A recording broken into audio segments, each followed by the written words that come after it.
आज से स्टार्ट कर रहे हैं आपका एक नया सब्जेक्ट यूपी ट्रिपल एससी का ये बैच, जिसमें सब्जेक्ट का नाम है आपका स्ट्रेंथ ऑफ मटेरियल्स।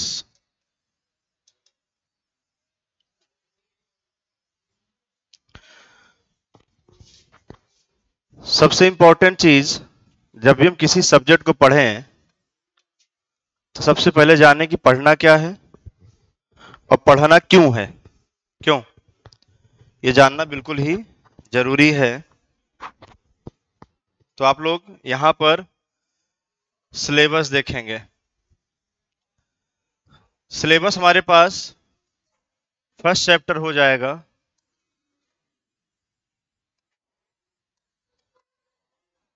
प्रॉपर्टीज, जैसे हम बोल सकते हैं introduction and properties.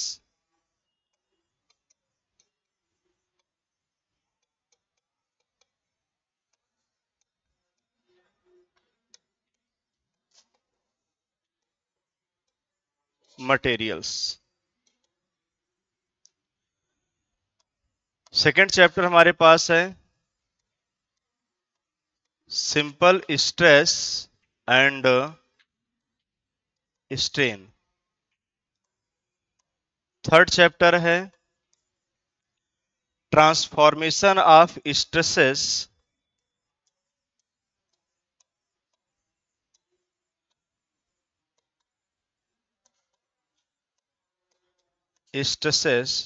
And principal stress and strain. Fourth chapter है आपका theory of failure. Fifth chapter है एसएफडी बीएमडी। सिक्स चैप्टर है slope and deflection. Seventh chapter आपके पास है बेंडिंग स्ट्रेस इन बीम।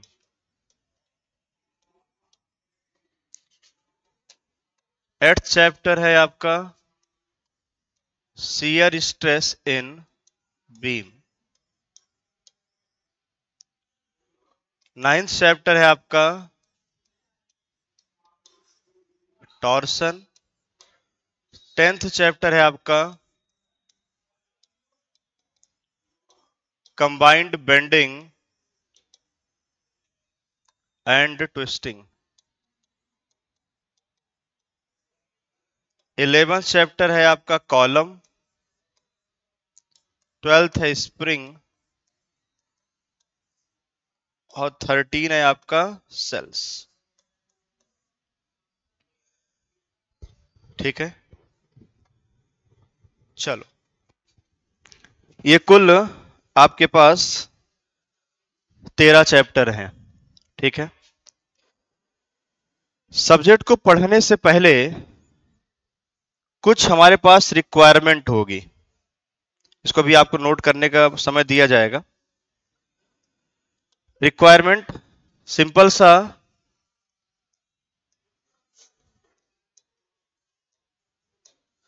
मैं आपको नोट्स ऑलरेडी प्रोवाइड करूंगा, मतलब आपको नोट्स लेके बैठना है। ठीक है, क्योंकि अगर आप नोट करोगे तो आपको पता है कि अगर ये सब्जेक्ट 100 घंटे 120 घंटे का है, नोट कर इंक्लूडिंग आप नोट करने के टाइम को लेकर के, अगर आपने यहां पर नोट नहीं किया तो आपका लगभग 25% समय क्या हो जाएगा, 30% समय क्या हो जाएगा, बचेगा। और वो टाइम हम कहां लगा देंगे, वर्कबुक में, मतलब क्वेश्चन प्रैक्टिस में लगाएंगे। तो सबसे पहला काम हमारा क्या रहेगा कि एक नोट्स आपको दिया जाएगा, ऑफिस में आप संपर्क कर लेंगे। दूसरा आपका वर्कबुक। ये दो चीज तो आपको मैंडेटरी है, ये दो चीज आपके पास होना चाहिए। वर्कबुक आपको यहीं पे सॉल्व किया जाएगा। देखो मैं पहली क्लास में बहुत ज्यादा पढ़ाता नहीं हूं, पहली क्लास में ये चीज बताना जरूरी होता कि हम कैसे चलने वाले हैं। आपको यही नहीं आइडिया होगा चलेंगे कैसे, तो ही मजा नहीं आएगा। तो धीरे धीरे हम लोग आगे बढ़ेंगे। नोट्स ये आपका हो गया, वर्कबुक हो गया। कोशिश करिए अगर आपके पास कैलकुलेटर हो तो। एग्जाम में कैलकुलेटर फिलहाल होता नहीं है, लेकिन यहाँ टाइम बचाने के लिए हम लोग कैलकुलेटर भी यूज कर सकते हैं। तो हमारा रिक्वायरमेंट होगा, नोट्स एक्चुअल में बाइलैंग्वेज है। अगर आप मेरा नोट जाके देखेंगे तो आपको बाइलैंग्वेज नोट्स मिलेगा। बाइलैंग्वेज बनाने के चक्कर में थोड़ी सी नोट्स की मोटाई बढ़ गई है। बात समझ रहे हैं? ये सब एक बार मैंने हिंदी लिखवाया, फिर एक बार मैंने अंग्रेजी लिखवाई, फिर उसी का मैंने क्या लिखवाया है, इंग्लिश लिखवाया है। तो थोड़ी सी नोट्स की मोटाई क्या हो गई है, बढ़ गई है। आप भले हिंदी ओरिएंटेड हैं, लेकिन मैं आपसे कहूंगा कि धीरे धीरे धीरे धीरे नोट्स आपको सारे फैकल्टी इंग्लिश में देंगे। इंग्लिश समझ रहे हैं ना आप लोग? हिंदी प्लस इंग्लिश दोनों मिलेगा। लेकिन मैं आपसे कहूंगा कि कोशिश करिएगा कि अपना जो झुकाव है वो थोड़ा अंग्रेजी की तरफ ज्यादा रखिएगा। क्योंकि जब आप यूपी ट्रिपल एससी या कोई भी पेपर देते हैं तो उसमें सीधा लिखा होता है कि आपका जो ये पेपर है इसमें अगर हिंदी और अंग्रेजी दोनों में है, एक तरफ अंग्रेजी रहती है तो हिंदी रहती है। तो जब कभी कभी गड़बड़ हो जाता है, क्वेश्चन गलत हो जाता है, तो कहते हैं अंग्रेजी वाला क्या माना जाएगा, सही माना जाएगा। तो आप 16-18 के पेपर देख लीजिए, आपको 2 क्वेश्चन ऐसे 2-3 क्वेश्चन मिलेंगे जहां पर हिंदी में कुछ और है, अंग्रेजी में कुछ और है। ठीक है, तो थोड़ा सा टाइम वाइम का ध्यान रखो भाई। 7:42 हो रहा है, 7:30 क्लास है। थोड़ा सा टाइम वगैरह का ध्यान रखिए, नहीं तो मामला गड़बड़ा जाएगा। तो ये आपका सिलेबस है, ये सिलेबस मैंने लिखवाया। आज की क्लास में आप नोट कर सकते हैं, फिलहाल आज की क्लास में नोट कर सकते हैं। बिल्कुल जो मैंने आपको ऑफलाइन वालों के लिए बताया है वही बिल्कुल ऑनलाइन के लिए भी चलेगा, क्योंकि क्लास ऑनलाइन ऑफलाइन मिक्स है। ठीक है, तो ऑनलाइन वालों को ये सॉफ्ट कॉपी में जाएगा। नोट्स हुआ, वर्कबुक हुआ, कैलकुलेटर नहीं जा सकता सॉफ्ट कॉपी में। नोट्स और वर्कबुक क्या होगा, सॉफ्ट कॉपी में आपको मिलेगा। तो आप लोग जाकर कहीं अपना प्रिंट वगैरह निकलवा लेंगे। इस सिलेबस को नोट कर लीजिए, यही हमारा क्या है, सिलेबस है। इसी सिलेबस पे हम लोग चलेंगे।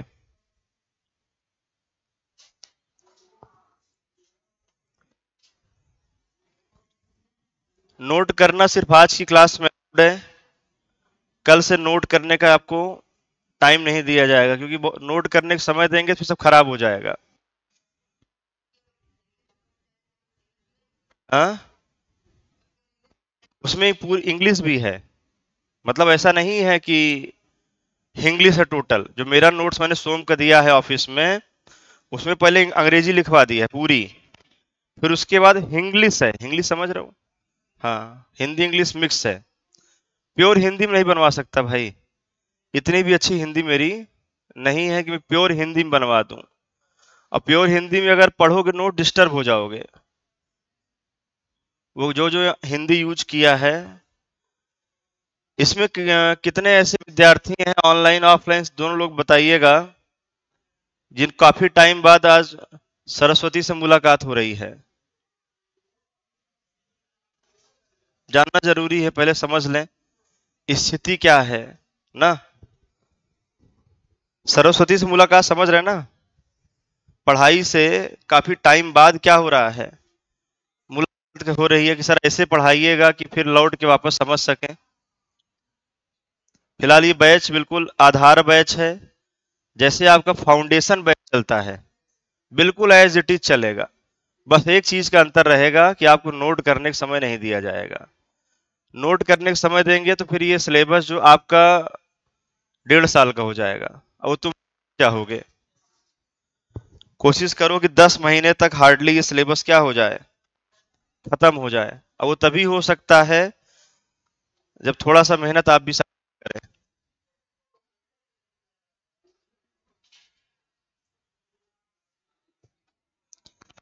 देखिए, पहली क्लास है तो कुछ बातों का आप ध्यान रखेंगे, खुल करके बैटिंग करेंगे।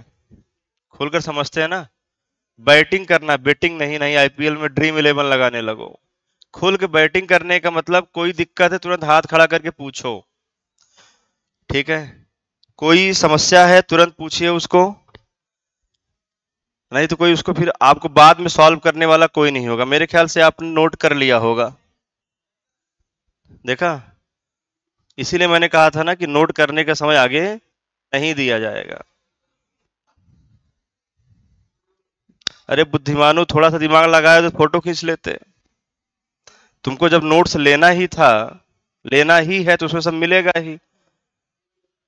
आ, चलो चलते हैं, बात हम लोग करते हैं। मैं 4 वो इंपॉर्टेंट चैप्टर टिक करने जा रहा हूं जिसमें हम लोग बहुत समय देने वाले हैं। जिसमें से पहला चैप्टर आपका ये है, introduction and properties of material. Second chapter is simple stress and strain. Third chapter आपके पास जो तीसरा इंपॉर्टेंट चैप्टर हमारे लिए बहुत ज्यादा इंपॉर्टेंट है वो एसएफडी वीएमडी, और अगला हमारे पास स्लोप एंड डिफ्लेक्शन। ये एग्जाम को लेके इंपॉर्टेंट तो ही है, साथ में इसका इंपॉर्टेंस ये है कि इसमें टाइम बहुत ज्यादा लगता है, ठीक है। देखो, आप लोग निश्चित रूप से ऑब्जेक्टिव बेस के लिए, मतलब ऑब्जेक्टिव इन द सेंस कि क्वेश्चन पेपर जो हमारा बनेगा वो कैसा बनेगा, ऑब्जेक्टिव ही बनेगा। लेकिन हम लेवल थोड़ा सा अप करके पढ़ेंगे। अप मतलब थोड़ा सा हम लोग कन्वेंशनल अप्रोच भी रखेंगे। जैसे आप लोगों ने स्लोप डिफ्लेक्शन, बहुत सारे मेथड्स का नाम सुने होंगे। स्लोप डिफ्लेक्शन में बहुत सारे मेथड के नाम सुने होंगे। जैसे आप लोगों ने पढ़ा होगा strain energy method, area moment method, double integration method, कभी नाम सुना है, कॉन्जुगेट बीम मेथड। अब अगर ये मेथड मैं ऑब्जेक्टिव सिरे से कराऊंगा तो पूरा चैप्टर 2 घंटे में हो जाएगा। लेकिन मैं आपको एरिया मोमेंट मेथड में कम से कम 2-3 न्यूमेरिकल लगवाऊंगा, थोड़ा सा डिटेल न्यूमेरिकल लगवाऊंगा। आपको मैं मैकलेज मेथड पे 1-2 न्यूमेरिकल, 3 न्यूमेरिकल कन्वेंशनल वाला लगवाऊंगा। कारण क्या है, उसको लगाने से अगर कभी उसके स्टेप वाले क्वेश्चन बनते हैं, कैसा भी क्वेश्चन बनता है, तो आपसे आसानी से हो जाएगा।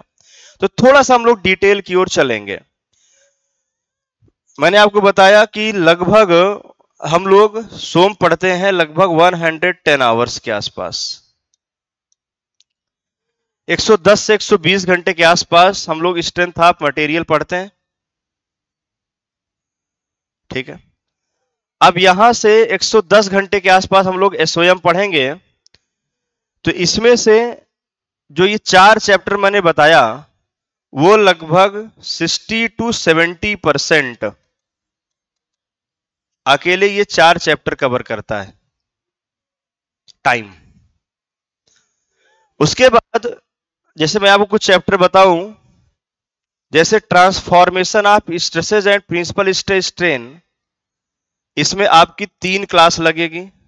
इसके अलावा जो 4 चैप्टर के अलावा थ्योरी ऑफ फेल्योर में आपको 1 दिन लगेगा, बेंडिंग स्ट्रेस इन बीम में आपको 3 दिन लगेगा, शियर स्ट्रेस इन बीम में आपको 2 दिन लगेगा, टॉर्सन में आपको 2 क्लास लगेगी, कंबाइंड बेंडिंग 1 क्लास लगेगा, कॉलम 2 क्लास लगेगा, स्प्रिंग 1 दिन में और सेल्स 1 दिन में।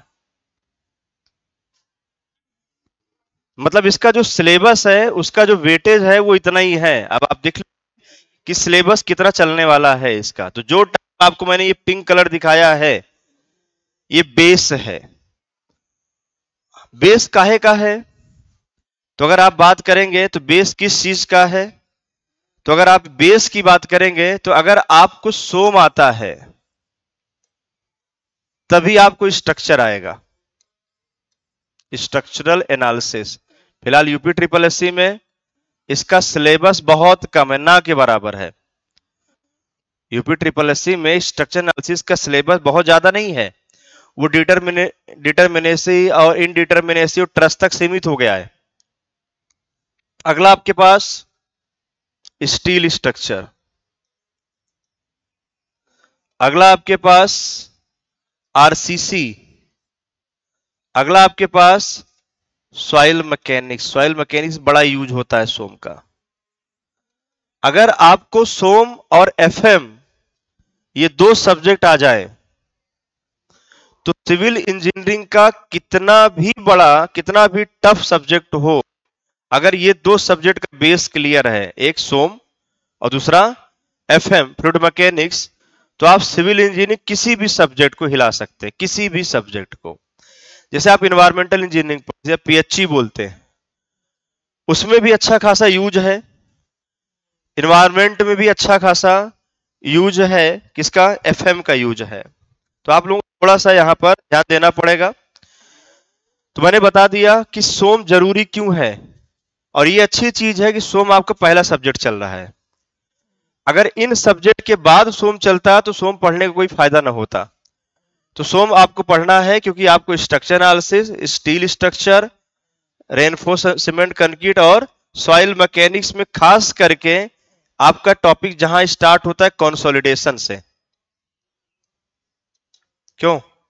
Consolidation, shear strength, retaining wall, सब चैप्टर नाम सुना है ना, वहां पर इसका बहुत ज्यादा यूज है। अगर आपको ये चैप्टर नहीं आता है, चैप्टर नंबर 3, तो आपको शियर स्ट्रेंथ नहीं आएगा, क्योंकि इसी के अंदर मोहर सर्किल आता है। चैप्टर नंबर 3 के अंतर्गत ही मोहर सर्किल आएगा। पूरे यहां पर आपको पूरी तरीके से स्ट्रेंथ, प्रिंसिपल स्ट्रेस स्ट्रेन में संबंध आपको पता होना चाहिए, तभी जाकर के आप सॉइल मैकेनिक्स में वो काम कर पाते हैं। ठीक है, ये ऑनलाइन ऑफलाइन दोनों साथ में, इसलिए गड़बड़ाएगा भाई। ठीक है, ऑनलाइन वाले डिस्टर्ब हो गए हैं कुछ। मुझे लगता है इलेक्ट्रिकल क्लास चल रही है। हाँ हाँ, मतलब कुछ डिस्टर्ब होगा। चलिए, तो आप इस सिलेबस के पॉइंट ऑफ व्यू से अभी तक जो हमने बात किया है, कुछ बात करनी है, आपको कुछ बताना है कि सर हमारा बेस बड़ा कमजोर है। आज पहली क्लास है, दोबारा मौका नहीं मिलने वाला ये सब। तो जो भी बात करनी है पहली क्लास में कर लो, दोबारा मौका आपको मिलने वाला है नहीं। फिर उसके बाद सिलेबस ऑनवर्ड हो जाएगा, कंटिन्यू हो जाएगा, अब पूरा सिलेबस सिलेबस पूरा कंटिन्यू चलेगा। तो एक बार सोच लीजिए, कोई यहाँ पर ऐसे भी है जो जॉब वॉब करने चले गए थे? ऐसे भी लोग हैं? बस देखो यार, मैंने आपसे बताया क्या, खुल के बात करोगे तभी काम चलेगा। क्योंकि जो रिपोर्ट पहली क्लास में या इस सब्जेक्ट में होगा, वही रिपोर्ट तो आगे भी जाएगी।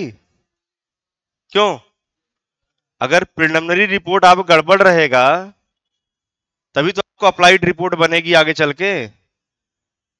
क्योंकि सोम तो बेसिक सब्जेक्ट है, उसके बाद सब्जेक्ट स्टार्ट होता है खतरनाक, उसके बाद सॉइल आएगा। और सबसे बड़ी अच्छी बात क्या है, पूरी एक्सेलेंट की टीम उतरेगी।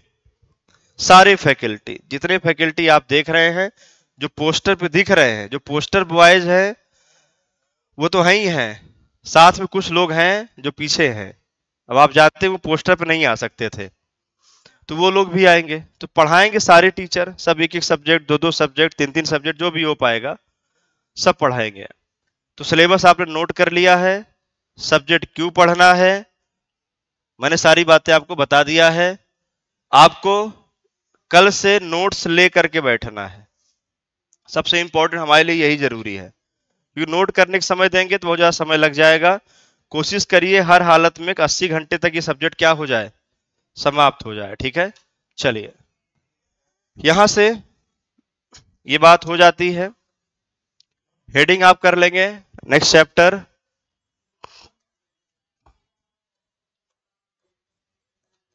इंट्रोडक्शन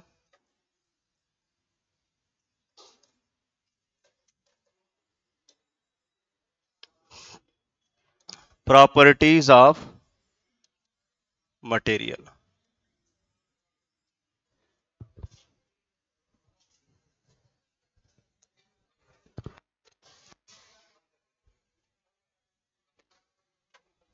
बंद कर दो भाई।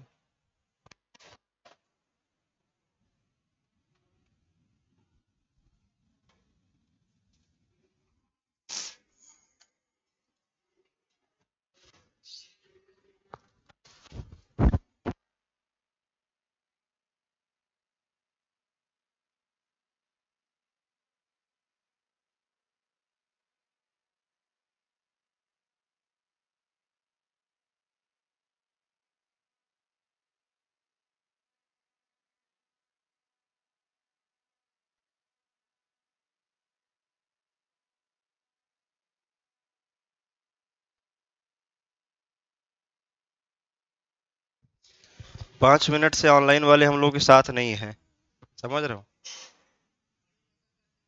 हाँ हाँ हाँ, एकदम रेल के बहा देंगे पूरा। चलो, अगर आप यहां पर इंजीनियरिंग की बात करें तो सबसे पहले हम लोग बात करते हैं मैकेनिक्स की, ठीक है? यहां पर इसको दो पार्ट डिवाइड किया जाता है आपके पास। एक आपके पास आएगा सॉलिड मैकेनिक्स और दूसरी आपके पास आएगा फ्लूइड मैकेनिक्स।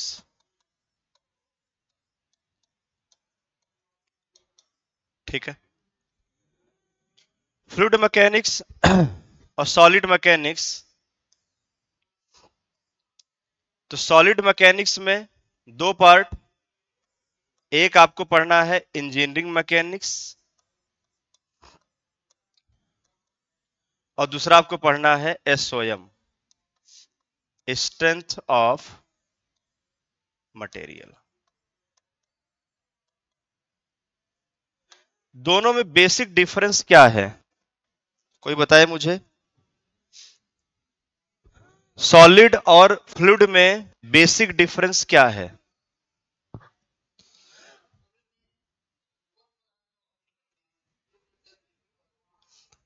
फ्लूइड का मतलब लिक्विड। जब हम लोग कभी फ्लूइड की बात करते हैं तो हमारे दिमाग में लिक्विड ही आता है, जबकि अगर मैं फ्लूइड को डिफाइन करूं तो मैं कह सकता हूं विच कैन फ्लो, जो फ्लो कर सकता है वही क्या है आपका फ्लूइड है। तो क्या गैस फ्लो नहीं कर सकती क्या? बिल्कुल गैस फ्लो कर सकती है। बस दोनों में बेसिक सा डिफरेंस क्या है वो समझिएगा कि नेग्लिजिबल फोर्स पर अगर कोई मैं नगण्य अप्लाइड फोर्स लगाऊं, उसका जिसका मान क्या है, नेग्लिजिबल है। मुझे किसी सब्सटेंस में, किसी पदार्थ में कंटीन्यूअस डिफॉर्मेशन देखने को मिले, जैसे आप किसी फ्लूइड को हल्का सा पुश करिए, उसको आपको देखने को मिलेगा पुश आपने एक ही वैल्यू किया है, बहुत वैल्यू, लेकिन आप उसमें कंटिन्यू क्या देखने को मिलेगा, आपको वेव मिलती हुई दिखेंगी।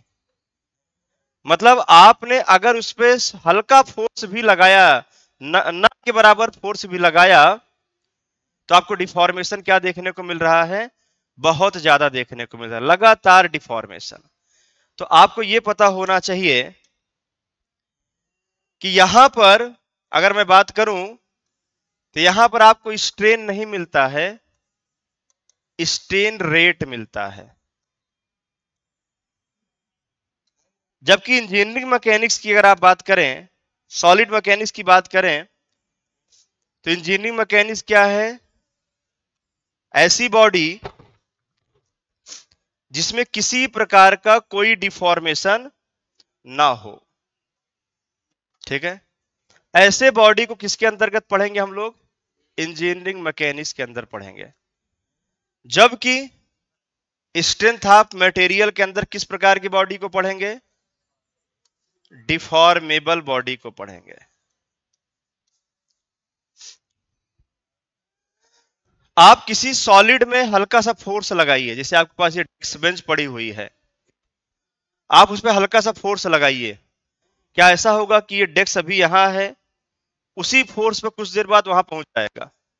ऐसा होगा क्या? यहां पर आपको स्ट्रेन देखने को मिलेगा, लेकिन एक ही फोर्स पर अलग अलग टाइम पर स्ट्रेन का मान बदलता हुआ नहीं दिखेगा। तो आप स्ट्रेन रेट और सिंपल सा स्ट्रेन, इन दोनों में अंतर आप समझ सकते हैं। What is the strain, what is the strain rate.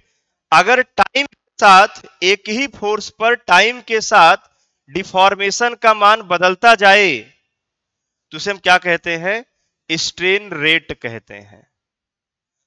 और अगर टाइम के साथ एक ही फोर्स पर स्ट्रेन के मान में चेंज नहीं आएगा तो सिंपल क्या बोलते हैं हम लोग, स्ट्रेन बोलते हैं। जैसे अगर आप लोगों ने कभी फ्लूइड आप लोगों ने फील किया होगा, ये मान लो फ्लूइड है,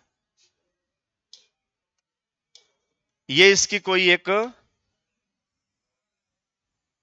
सॉलिड बाउंड्री कंडीशन है।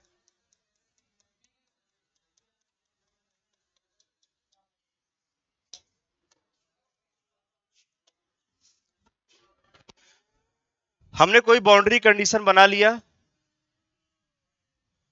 फील करेंगे आप इस चीज को, थोड़ा समझेंगे। मान लीजिए ये हमारे पास कुछ फ्लूइड के एलिमेंट है, मैं इसे दिखा दे रहा हूं।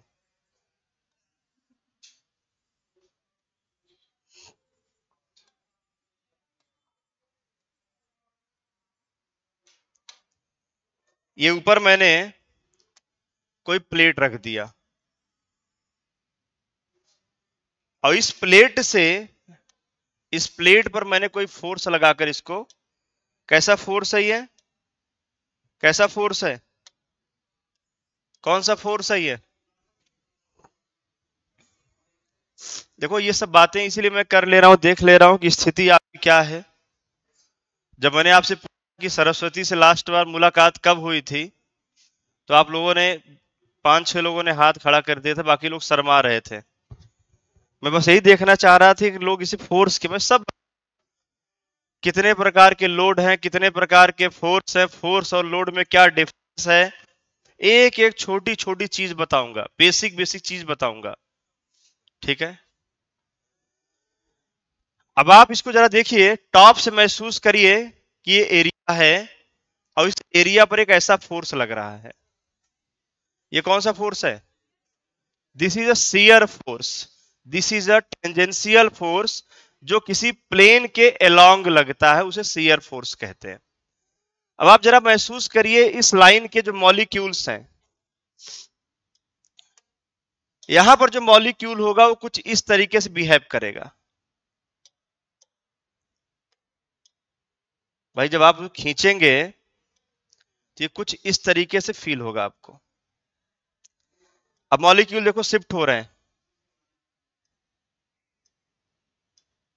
क्यों भाई?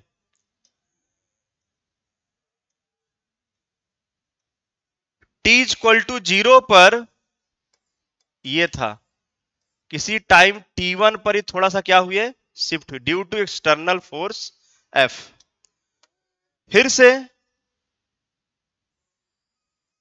फोर्स वही है, फोर्स आपने लगा के छोड़ दिया, फोर्स नहीं बदल रहे मान आप उसी फोर्स पे क्या देखने को मिल रहा है, क्या टाइम के साथ साथ आपकी इन मॉलिक्यूल की पोजीशन बदल रही है? टाइम के साथ साथ अगर इन मॉलिक्यूल की पोजीशन बदल रही है तो आप क्या कहेंगे? आप कहेंगे सर टाइम के साथ डिफॉर्मेशन का मान बदल रहा है, और डिफॉर्मेशन को ही स्ट्रेन कहते हैं, विकृति। किसी बॉडी के इंटरनल मॉलिक्यूल में होने वाले डिफॉर्मेशन को ही क्या कहते हैं, विकृति कहते हैं, स्ट्रेन कहते हैं। और क्या उसका मान टाइम के साथ बदल रहा है? तो आप खुद देखिए, पहले कितना था, पहले 5-1, फिर थोड़ा और बढ़ा, फिर थोड़ा और बढ़ा, और फिर मान क्या हो गया है, बढ़ता जा रहा है। बिना फोर्स बदले अगर स्ट्रेन में टाइम के साथ परिवर्तन होता हुआ दिखता है तो इसी को हम लोग क्या कहते हैं, स्ट्रेन रेट कहते हैं। अब एक कोई सॉलिड बॉडी रख के देखो, तुम्हारे सामने एक सॉलिड बॉडी रखी हुई है, इसको एक बार हल्का सा पुश करो, जितना तुम पुश करोगे उसी के करस्पॉन्डिंग उसमें क्या होगा, डिस्प्लेसमेंट देखने को मिलेगा। क्या ऐसा होगा कि आपने एक बार पुश किया, फिर कुछ देर बाद देख रहे हैं डेस्क बेंच और आगे बढ़ा, फिर कुछ देर बाद ऐसा होता वो दिखेगा क्या, इसे बोलते हैं स्ट्रेन, सिर्फ डिस्प्लेसमेंट हुआ।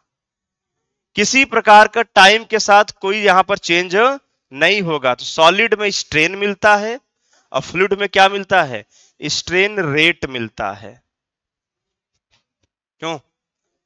तो यहां शियर फोर्स लगा है तो शियर स्ट्रेन रेट मिलेगा। अब यहां पर रिजिड बॉडी और डिफॉर्मेबल बॉडी दो प्रकार की बात करेंगे। तो जनरली आपको मान के चलिए कि अप्रैल में आपका मैकेनिक्स भी स्टार्ट हो जाएगा, मैकेनिक्स भी सब्जेक्ट आपको पढ़वाया जाएगा प्रॉपर तरीके से, ठीक है। तो ये रिजिड बॉडी, दूसरा क्या हो गया, डिफॉर्मेबल बॉडी। कोई मुझे जरा बताए कि what is the deformable body. क्यों भाई? जब किसी बॉडी पर बाह्य बल लगाते हैं, एक्सटर्नल फोर्स लगाते हैं, तो उस बॉडी की शेप और साइज में क्या होता है? परिवर्तन होता है। तो उस बॉडी को हम क्या कहते हैं? डिफॉर्मेबल बॉडी कहते हैं। तो ध्यान रखना, हमको पढ़ना क्या है? सॉलिड बॉडी के लिए। तो हमारी स्टडी इसके लिए नहीं होगी, पहली बात। अब हमारी स्टडी किसके लिए होगी सर? सॉलिड मैकेनिक्स के लिए। सॉलिड मैकेनिक्स किसके होगी? हमको कौन सब्जेक्ट पढ़ना है? एसओएम पढ़ना है। तो हम सिर्फ इसकी बात करेंगे। ये आपका अलग सब्जेक्ट है, ये अलग टीचर पढ़ाएंगे। ये आपका फ्लूइड मैकेनिक्स अलग सब्जेक्ट है, इसको कोई अलग फैकल्टी पढ़ाएंगे। हमारा इंटरेस्ट पर है, एसओएम पर है। हम किस बॉडी के लिए पढ़ेंगे? डिफॉर्मेबल बॉडी के लिए पढ़ेंगे। अगर डिफॉर्मेबल बॉडी की बात करें, जैसे मान लो किसे बोलेंगे? Rigid body. मान लीजिए कोई एक इर्रेगुलर बॉडी है, आपने इस पे क्या किया? बिफोर लोडिंग मान लीजिए इसकी आपने कोई लेंथ ले लिया, अंदर इसके बॉडी के अंदर कोई लेंथ ले लिया ए और बी, लोड लगाया आपने, एक्सटर्नल फोर्स आपने लगा दिया।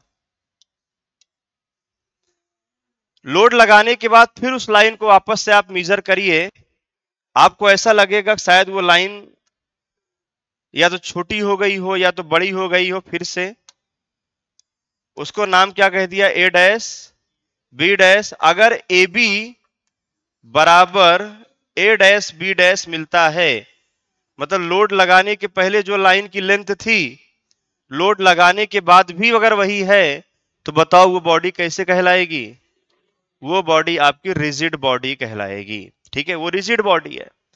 जबकि बिल्कुल सेम केस अगर मैं यहां पर बात करूं, यहां पर अगर मैं बात करूं आपसे, तो अगर मैं फिर से वही दो लेंथ ले लेता हूं, बिफोर लोडिंग आफ्टर लोडिंग, दो पॉइंट को मैं सेलेक्ट कर लेता हूं, ए बी और ए डैश बी डैश।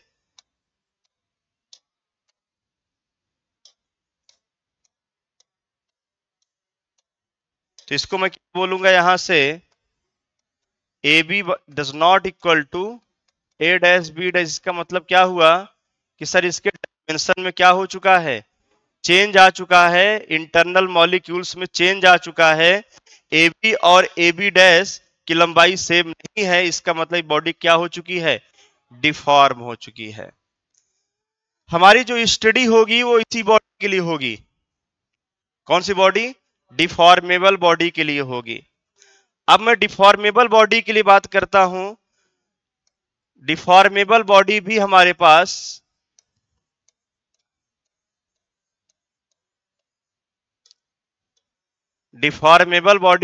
पास हम तीन प्रकार की डिफॉर्मेबल बॉडी की बात करते हैं। एक इलास्टिक बॉडी, दूसरा प्लास्टिक बॉडी और तीसरा,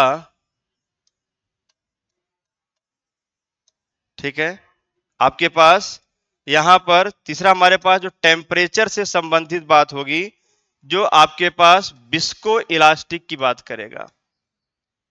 विस्को इलास्टिक बॉडी। तीन तरह के बात। डिफॉर्मेबल बॉडी अभी मैं आपको समय दे दूंगा फोटो वोटो खींचने का, थोड़ा सा वेट कर लीजिए। इलास्टिक बॉडी, अगर आपको मैं बीच में कोई चीज पूछता हूं तो आप ये समझ लीजिएगा कि मैं बस चेक कर रहा हूं कि आप कहां पर हैं। बाकी सारी चीजें आगे आपको मैं पढ़ाऊंगा डिटेल में।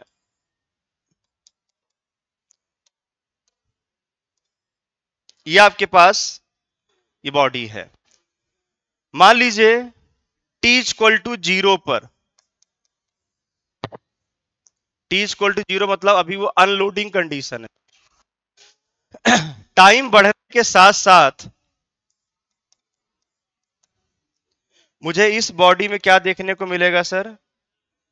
कुछ डिफॉर्मेशन देखने को मिलेगा। मान लो इसकी एक्चुअल डायग्राम ये था, अब इसमें मुझे कुछ इसके लेंथ में परिवर्तन होता हुआ दिख रहा है। ठीक है, ये कुछ स्ट्रेन मुझे देखने को मिला। अब मैंने क्या कर दिया सर, अनलोडिंग कर दी। जैसे मैं अनलोडिंग करूंगा तो क्या होगा सर, यहां पर अगर ये मटेरियल वापस से अपने शेप को रिगेन कर लेता है तो मटेरियल की इस प्रॉपर्टी को क्या कहेंगे, इलास्टिक कहेंगे। है? तो यहां पर t इक्वल टू 0 से t इक्वल टू t1 से यहां पर हमने क्या कर दिया, अनलोडिंग। मतलब जहां पहले था t इक्वल टू 0 पर, वहीं अगर आपको अनलोडिंग करने के बाद मिल जाए, मतलब मटेरियल अपने शेप और साइज को कर चुका है, रिगेन कर चुका है, उसी को हम लोग कहते हैं इलास्टिक बॉडी। और इस प्रॉपर्टी को क्या कहते हैं, इलास्टिसिटी कहते हैं।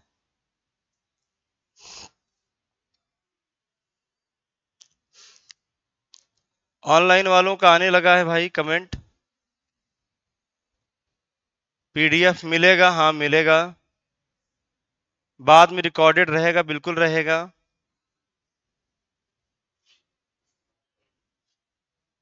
आयुष वर्मा कह रहे हैं सर ये क्लास ऑफलाइन में चल रही, हाँ चल तो रही, लेकिन तुमसे क्या मतलब भाई, तुम अपना ऑनलाइन फोकस करो। क्यों? तो ये इलास्टिक बॉडी हो गई। प्लास्टिक कंडीशन क्या हो जाएगी, क्यों कि अगर मैं यहां पर अनलोडिंग करने के बाद मटेरियल अपने शेप को रिगेन ना कर पाए, यानी उसके अंदर कुछ परमानेंट डिफॉर्मेशन देखने को मिलता है मुझे। ठीक है, परमानेंट डिफॉर्मेशन देखने को मिलता है। मान लो यहां पर, लेकिन अब ये लौट कर कुछ वापस पोजीशन में पूरी तरीके से नहीं आया, पूरे तरीके से नहीं आया भाई। मतलब t इक्वल टू 0 से अगर आप देखें, अनलोडिंग करने के बाद थोड़ा डिफॉर्मेशन इसके अंदर रह गया। तो मटेरियल की इस प्रॉपर्टी को आप क्या कहेंगे, प्लास्टिक डिफॉर्मेबल बॉडी कहेंगे। ठीक है, तो शेप और साइज में परिवर्तन हो रहा है। क्लास में ऐसा कोई भी स्टूडेंट जो मुझे बता दे what is the difference between shape and size,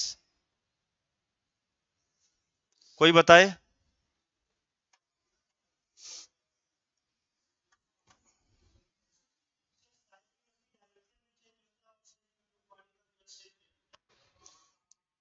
अच्छा देखो, कुछ नियम कायदे कानून हैं। हाथ खड़ा करिए, फिर आराम से प्रश्नों का जवाब दीजिए।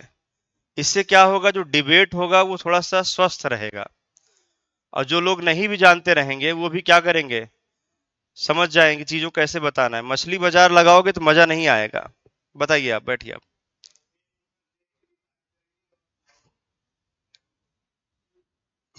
और कोई?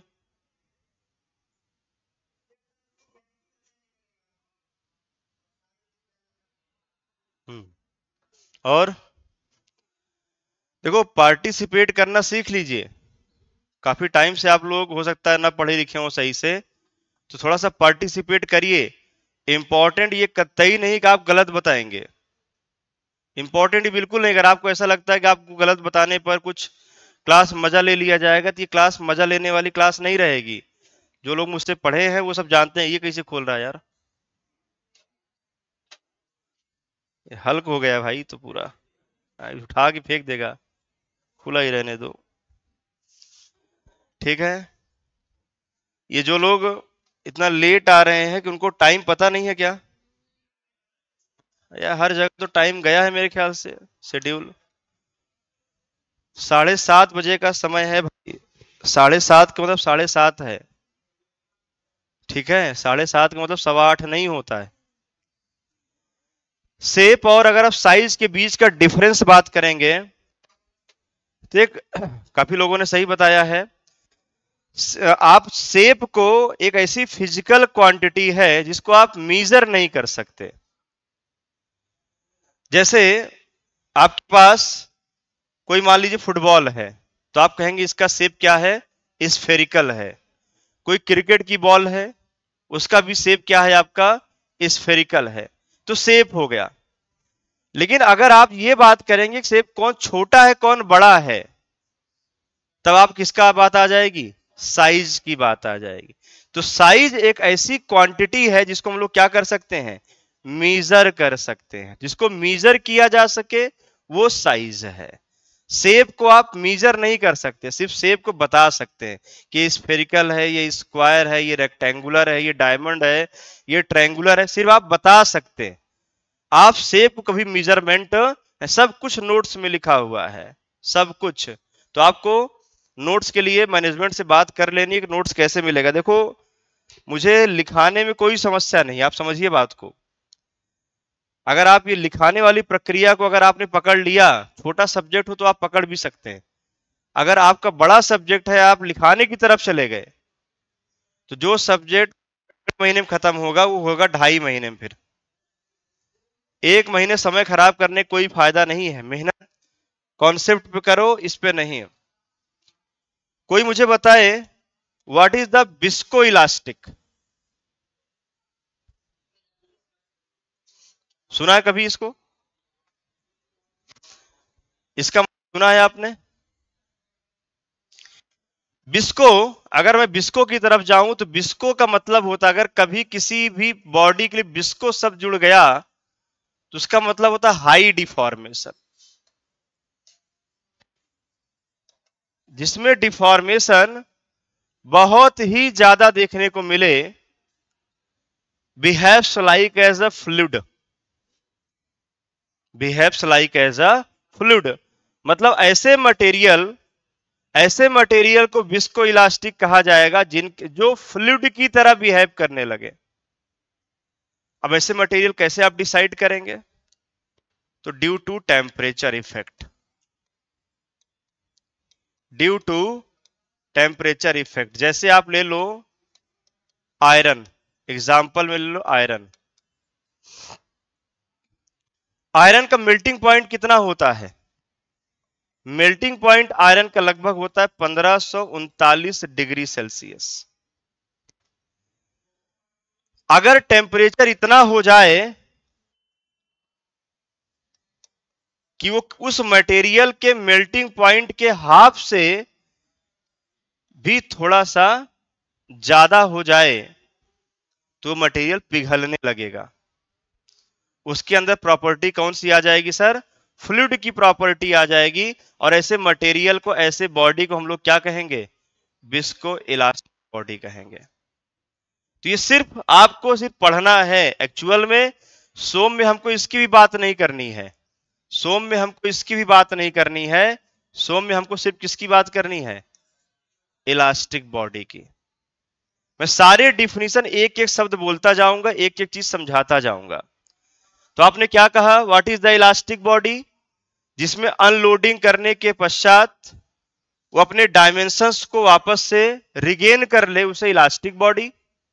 रिगेन ना कर पाए उसे क्या कहेंगे, प्लास्टिक बॉडी। और ये कॉन्सेप्ट आगे भी मिलेगा। कभी आप लोगों ने नाम सुना हो क्रीप, एक शब्द आता है क्रीप, और एक शब्द होमोलॉगस टेम्परेचर, सुना है? ठीक है, नहीं सुने सब सुनाऊंगा मैं। होमोलॉगस टेम्परेचर, वही सेम कॉन्सेप्ट वहां भी आगे चल के देखने को मिलेगा। तो टेम्परेचर के द्वारा जो प्रभावित है इस मटेरियल की प्रॉपर्टी या बॉडी, उसे हम लोग क्या कहते हैं, विस्को इलास्टिक बॉडी। और विस्को शब्द किससे संबंधित है, ये फ्लूइड से संबंधित है। तो जब मटेरियल फ्लूइड की तरह बिहेवियर करने लगे, उस मटेरियल, उस बॉडी में कौन सी प्रॉपर्टी है, विस्को इलास्टिक। अब इलास्टिक बॉडी भी हमारे पास 2 प्रकार की हैं।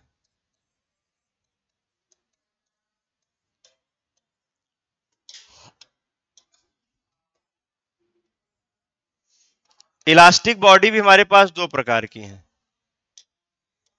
एक होता है लीनियर इलास्टिक बॉडी,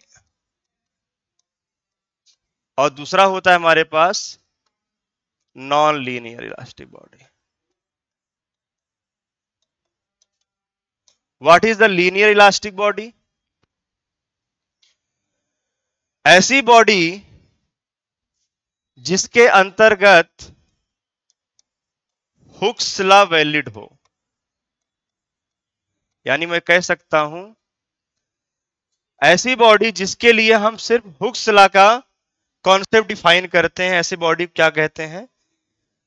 जहां हुक्स लॉ वैलिड है और यहां हुक्स लॉ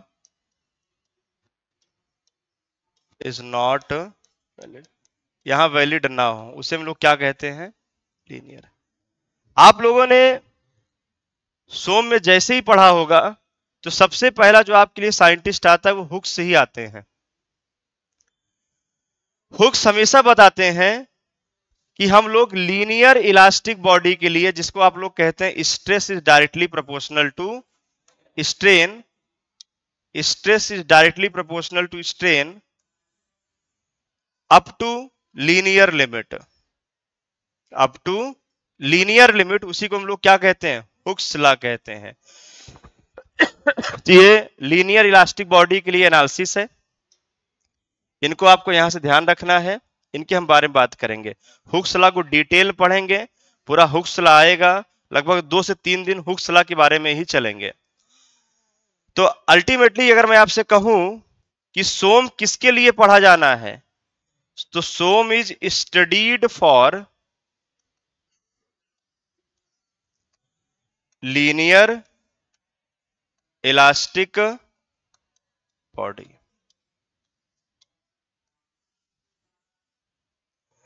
हम सोम इसी के लिए पढ़ेंगे भाई, ठीक है? किसके लिए? लीनियर इलास्टिक बॉडी, इसके लिए सोम पढ़ेंगे। यानी अगर आप थोड़ा सा वापस से आए, पहले हमारे पास क्या आया? मैकेनिक्स। मैकेनिक्स में हमने किसको पढ़ा? सॉलिड मैकेनिक्स और फ्लूइड मैकेनिक्स। हमको फ्लूइड के बारे में बात नहीं करनी है सोम में, कौन सी बात करनी है? सॉलिड के बारे में।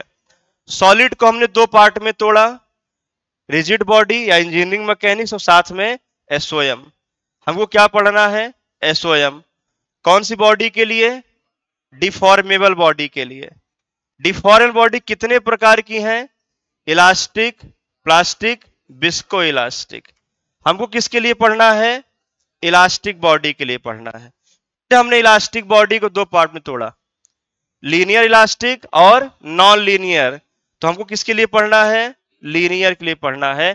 यानी फाइनली आज हमने ये डिसाइड कर लिया कि स्ट्रेंथ ऑफ मटेरियल सिर्फ उस बॉडी के लिए पढ़ना है, उस बिहेवियर के लिए पढ़ना है जहां तक हुक्स लॉ क्या है? वैलिड है। क्यों भाई? आपने हुक के अलावा कोई लॉ नहीं पढ़ा होगा। सर हमने आयलर का भी नाम सुना है, हमने रैंकाइन का भी नाम सुना होगा, लेकिन उनमें सब में लिखा है कि अगर हुक्स लॉ वैलिड है तभी तुम पढ़ पाओगे। तुम मैकले पढ़ो, तुम एरिया मोमेंट मेथड पढ़ो, तुम स्ट्रेन एनर्जी मेथड पढ़ो, कोई मेथड पढ़ो, कास्टिग्लियानो थ्योरम पढ़ो, दुनिया का तुम कोई भी मेथड पढ़ोगे, सब मेथड में एक चीज कॉमन है। क्या कॉमन है? हुक्स लॉ वैलिड होना चाहिए। इसीलिए, और हुक्स लॉ किसके लिए वैलिड है? लीनियर इलास्टिक बॉडी के लिए। कोई मुझे यह बताए, सोचकर बताइएगा कि ये ऐसा ही क्यों लिखा जाता है? ये ऐसा क्यों नहीं लिख देते?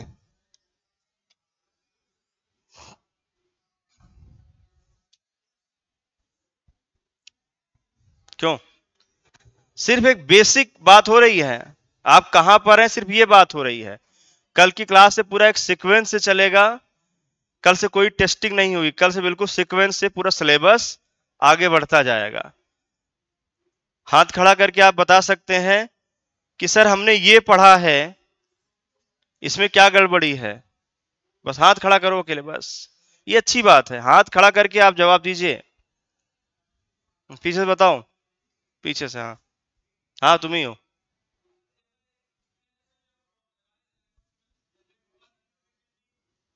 हाँ, जब स्ट्रेस लगेगा उस पर, उसके बाद विकृति जनरेट होगी। ठीक है, ऑनलाइन वालों को उत्तर आने लगा है, बहुत सही। ठीक है, बस यही सब चेक हो रहा है कि आप हैं कहाँ। और कौन हाथ खड़ा किया तो उसके आगे? हाँ बताओ। फोर्स आने से पहले स्ट्रेस आता है, फिर स्ट्रेन आता है। कितने लोग इनकी बात से सहमत हैं? हाथ खड़ा करें। तुम तो यार हार गए इलेक्शन, तुमसे कोई सहमत ही नहीं है। दो लोग सहमत हैं। जो लोग सहमत नहीं वो सही बताएं, जिनको लगता है ये गलत है वो सही बताएं। तुम तो सहमत थे इनसे। अच्छा बताना चाहते हो, बताओ।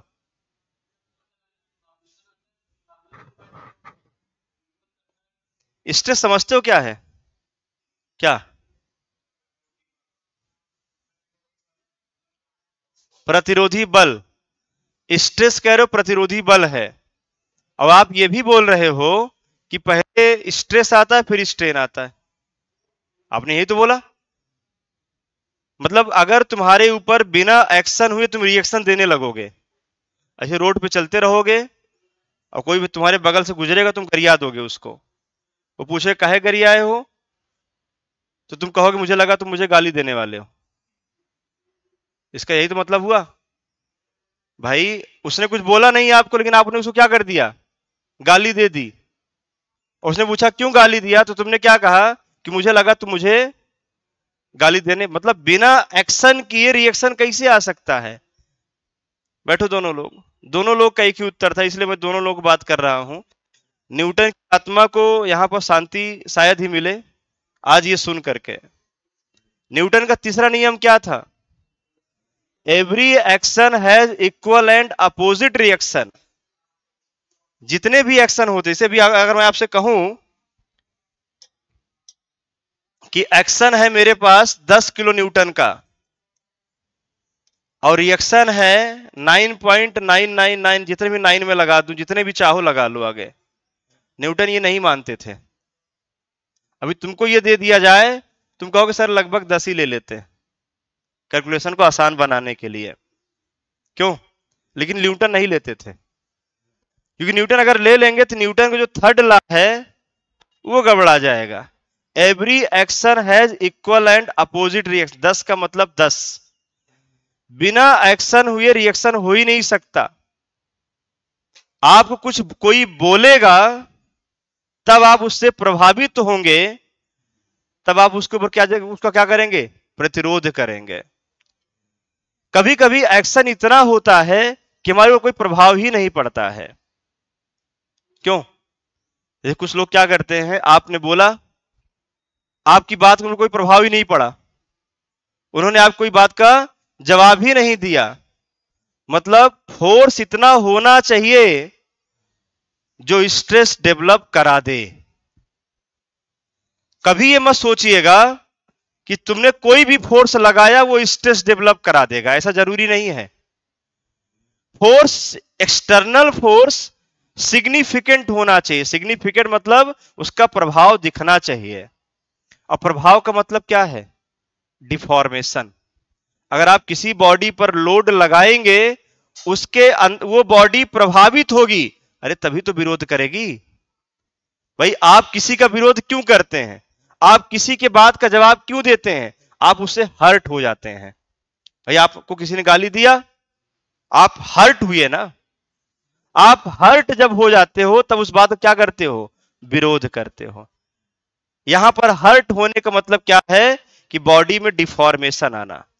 जब तक बॉडी में इनिशियल डिफॉर्मेशन नहीं आएगा थोड़ा भी, तब तक वो बॉडी कभी भी उस लोड के द्वारा होने वाले डिफॉर्मेशन का विरोध नहीं करेगी। अब अपने डिफॉर्मेशन का विरोध करना ही क्या कहलाता है? Internal resistive force. उसी को हम क्या कहते हैं? स्ट्रेस कहते हैं। तो जब भी ध्यान रखिएगा, जब भी कभी एक्सटर्नल फोर्स कोई हम लोग लोड कह सकते हैं, लगेगा तो बॉडी में डिफॉर्मेशन आएगा। उसी डिफॉर्मेशन को हम लोग विकृति कहते हैं। और उसी डिफॉर्मेशन से बचाने के लिए बॉडी में क्या डेवलप होगा? Internal resistive force. उसी इंटरनल फोर्स को हम लोग क्या कहते हैं? स्ट्रेस कहते हैं। समझे बात? तो पहले क्या आता है? स्ट्रेन, फिर क्या आता है? स्ट्रेस। मैं ये बात साबित करके दिखाऊंगा जब मैं आपको इसकी प्रॉपर्टी पढ़ाऊंगा, यूटीएम टेस्ट करना सिखाऊंगा, तब ये प्रूफ करके दिखाऊंगा पहले कौन आता है? स्ट्रेन। वापस आते बात पे, ये बात मेरी चल रही थी। इसका क्या मतलब, इसका हिंदी वर्जन समझना। ये क्या कह रहा है? स्ट्रेस स्ट्रेन के प्रोपोर्शनल है, मतलब स्ट्रेस स्ट्रेन के समानुपाती है, मतलब स्ट्रेस स्ट्रेन पर निर्भर करता है। अरे बोलो भाई, ये क्या कह रहा है? स्ट्रेन स्ट्रेस पर निर्भर करता है। पहले कौन आता है? स्ट्रेन। उसकी सहायता से तुम क्या निकालोगे? स्ट्रेस। तो क्या ये स्टेटमेंट सही लग रहा है? स्ट्रेस स्ट्रेन पर निर्भर करता है, मतलब स्ट्रेस स्ट्रेन की सहायता से ही क्या कर सकते हैं? ज्ञात कर सकते हैं। अगर कभी आपने पढ़ा हो ये, क्यों? जब भी आप प्रपोर्शनल हटाते हो तो हमेशा एक प्रपोर्शनल कांस्टेंट मिलता है, और इसी प्रोपोर्शनल कांस्टेंट को हम लोग क्या कहते हैं? Young's modulus of elasticity. बिल्कुल कतई ये मत सोचना कि सर ये कैसे पढ़ा रहे हैं, बिल्कुल सीक्वेंस नहीं। आज पहली क्लास है, आज एक्चुअल तुमको मैं बताऊं तो तुम लोग, मैं खुद चेक कर रहा हूं कि तुम लोग कहां हो। कल से बिल्कुल एज इट इज सिलेबस क्या होगा? कंटिन्यू चलेगा, बशर्ते कल से आपके पास नोट्स रहना चाहिए भाई। नोट्स वोट्स कर लेके बैठना, ठीक है? कुछ फोटो वोटो खींचना है आप लोगों को, आप चले जाओ मैनेजमेंट से बात करो, सब मैनेजमेंट के पास है। ये आपका ये सिलेबस था, मैंने बता दिया कि आज सिलेबस क्या है, हम कैसे पढ़ेंगे। और जब भी कोई क्वेश्चन पूछा जाए तो आप हाथ खड़ा करके उत्तर दीजिए, भले गलत हो। गलती करना ही है तुमको, ऐसा मत समझ लो गलती से बच जाओगे। गलती यहीं कर लोगे तो बेहतर रहेगा, नहीं एग्जाम में जा करोगे, करोगे तो है ही है, ठीक है? तो ये आपका सिलेबस था। मैंने बता दिया कि मुझे क्या क्या जरूरत पड़ेगी। ये इन सब्जेक्ट में सोम की आवश्यकता है। मुझे नोट्स चाहिए, सबसे पहला मुझे नोट्स चाहिए, जो मेरा नोट्स बाइलैंग्वेज मिलेगा, पूरा हिंदी में भी है, पूरा अंग्रेजी में भी है। इंग्लिश हिंदी मतलब इंग्लिश में है, तो ये नोट्स आपके पास होना चाहिए भाई, ठीक है? नोट्स हो जाएगा आपके पास। फिर मैंने आपको बता दिया ये बात कि मैकेनिक्स हम लोग पढ़ेंगे, सॉलिड मैकेनिक्स के बारे में बात करेंगे, उसमें भी किसकी बात करेंगे? डिफॉर्मेबल बॉडी के लिए। हम सिर्फ डिफॉर्म, इसका अगर आप लोग फोटो लेना चाहते तो ले लीजिएगा, वहां पर भी दिख रहा होगा आपको। दिख रहा है? बंद है क्या? टीवी बंद है, आज कनेक्शन नहीं हो पाया क्या? चलो कोई बात नहीं, नोट्स में सब है, नोट्स में पर सब मिलेगा आपको प्रॉपर। नोट्स में इसकी थ्योरी वगैरह सब लिखी हुई है, लाइन बाय लाइन, सब थ्योरी वगैरह लाइन बाय लाइन मिलेगा आपको। तो ये आपको हो गया। ये मैंने आपको डिफॉर्मेबल बॉडी में दिखा दिया। डिफॉर्म बॉडी में इलास्टिक, प्लास्टिक और विस्को इलास्टिक। अब जो लोग 8:15 आए हैं उनके लिए थोड़ा सा मुश्किल है, ये सब निकल चुका है एक बार। चलो उनके लिए मैं ऑनलाइन एक आध वीडियो अनलॉक करवा दूंगा, ठीक है? इलास्टिक बॉडी में दो प्रकार, कौन कौन से? लीनियर और लीनियर किसे बोलेंगे? जब तक स्ट्रेस स्ट्रेन के प्रोपोर्शनल रहेगा तब तक लीनियर का फंक्शन चलेगा, और उसी को हम लोग क्या कहते हैं? हुक्स लॉ बोलेंगे, ठीक है? नॉन लीनियर इलास्टिक बॉडी में जहां हुक्स लॉ वैलिड नहीं है, बिल्कुल आपको ऐसे बोलना है। ये बोलने का तरीका बिल्कुल क्या है आपका? गलत है, ऐसा नहीं होना चाहिए। सोम किसके लिए पढ़ेंगे हम लोग? लीनियर इलास्टिक बॉडी के लिए स्वयं पढ़ेंगे। बताइए, यहां तक किसी को दिक्कत है तो बता सकते हैं। क्या हुआ भाई?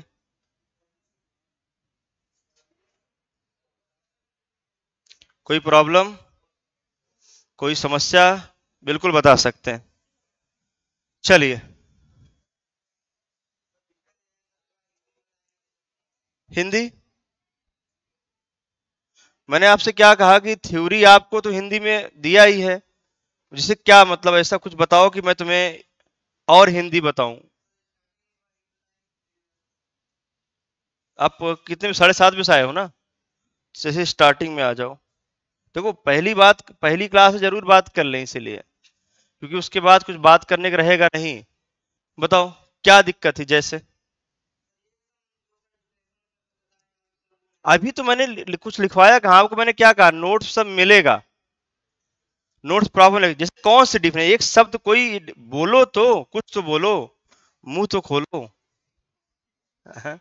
कुछ बोलो कि तभी पता चले कौन सा डिफिनेशन तुम्हें समझ नहीं आ रहा। जैसे चलो,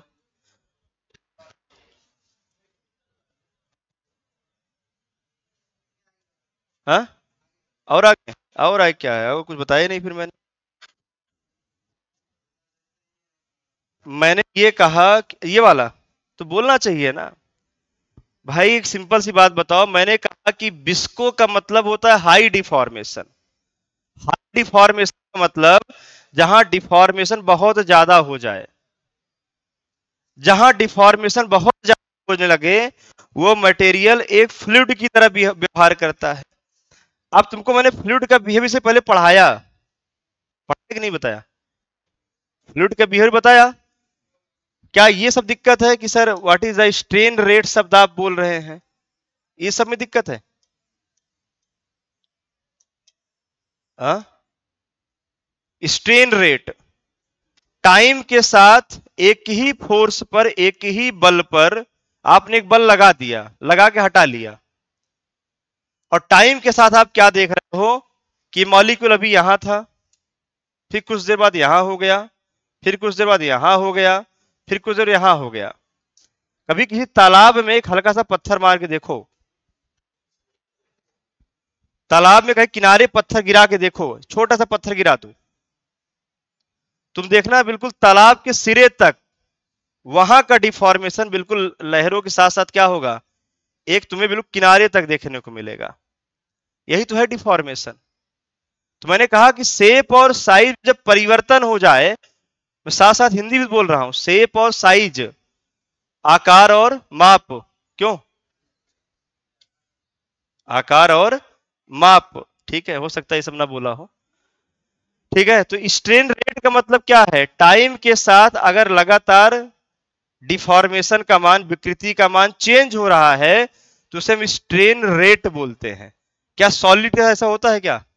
सॉलिड के साथ आप सॉलिड को हल्का सा पुश करो, अपनी बेंच को बगल से पुश करके देखो, डेस्क को पुश करके देखो, थोड़ा सा डिफॉर्मेशन हो गया, लोड हटा लिया, वैसा नहीं होगा कि लगातार क्या होगा, अपनी पोजीशन को चेंज करेगा। ऐसा नहीं होने वाला है। ठीक है, ये बात मैंने बता दिया।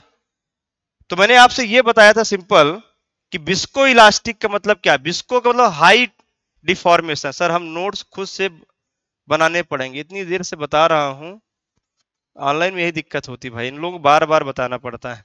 शुरू में जब क्लास खत्म हो जाएगी तो फिर से आप जाके देखिएगा। तो यहां पर आप बात करेंगे बिस्को इलास्टिक, मतलब मैंने बताया कि जहां पर जो आपका बॉडी है, मेंबर है, behaves like as a fluid, fluid की तरह व्यवहार करने लगे, due to effect of temperature के बदलने के कारण। कभी किसी चीज को गर्म करो तो चीज क्या होती है? पिघलने लगती है। और बिस्कस या बिस्को शब्द जो है, ये फ्लूइड से संबंधित है, ये सॉलिड में डिफाइन नहीं होती है। पढ़ा है कि नहीं आप लोगों ने? बिस्कस, विस्कोसिटी, ये सब आप कहां पढ़ते हो? फ्लूइड की प्रॉपर्टी है। तो जब कोई मटेरियल फ्लूइड की तरह व्यवहार करने लगे टेम्परेचर परिवर्तन के कारण, तो उस मटेरियल को, उस बॉडी को हम लोग क्या कहते हैं? विस्को इलास्टिक बॉडी कहते हैं। बस आपको सिर्फ डिफिनीशन पढ़ना है कि किस टेम्परेचर पर आपको ये विस्को इलास्टिक का फिनोमिना, प्रक्रिया देखने को मिलेगा। तो आपने कहा कि यहां पर लगभग कितना, जिस भी मटेरियल का जो मेल्टिंग पॉइंट है उसका लगभग आधे पर ये प्रॉपर्टी आपको दिखने लगेगी। सिर्फ पढ़ने के लिए है, आप एग्जैक्टली अपने यहां फील करो। क्या प्रैक्टिकली ऐसा होता है? आपके यहां टेम्परेचर कितना होता है? आपके यहां टेम्परेचर 40 डिग्री, 45 डिग्री, 48 डिग्री, इतना मैक्सिमम टेम्परेचर जाएगा। तो प्रैक्टिकली किसी भी मटेरियल में, चाहे स्ट्रक्चर किसी भी मटेरियल बना हो, आरसीसी का बना हो, आरबी का बना हो, स्टील का बना हो, कभी आपको उसमें विस्को इलास्टिक का फिनोमिना देखने को नहीं मिलता। अगर आपको विस्को इलास्टिक फिनोमिना देखना है तो स्टील का जितना मेल्टिंग पॉइंट है उसका लगभग आधे से ज्यादा टेम्परेचर पे ले। जैसे अगर आपको पता हो कि जब वो लादेन ने कब अटैक किया था, 2001 में, अरे 2001 में अटैक किया था ना अमेरिका पे, जो बिल्डिंग पे सीधा जाके जहाज टकरा दिया था, बम था, वो जहाज ही ले जाके ठूंस दिया पूरा, बम नहीं फटा था। तुम लोग यार पढ़ते लिखते नहीं। 11 सितंबर 2001, लादेन अमेरिका में ही रहता था, अमेरिका में ही पढ़ता लिखता था, अमेरिका सारा कल्चर सिस्टम था उसके पास, वहीं से इंजीनियरिंग वगैरह सब कुछ करके आया था। ठीक है। अब उसके बाद उसने ले जा करके जो उनकी सबसे बड़ी बिल्डिंग थी उसी में ले जाकर क्या कर दिया, पूरे जहाज को टकरा दिया।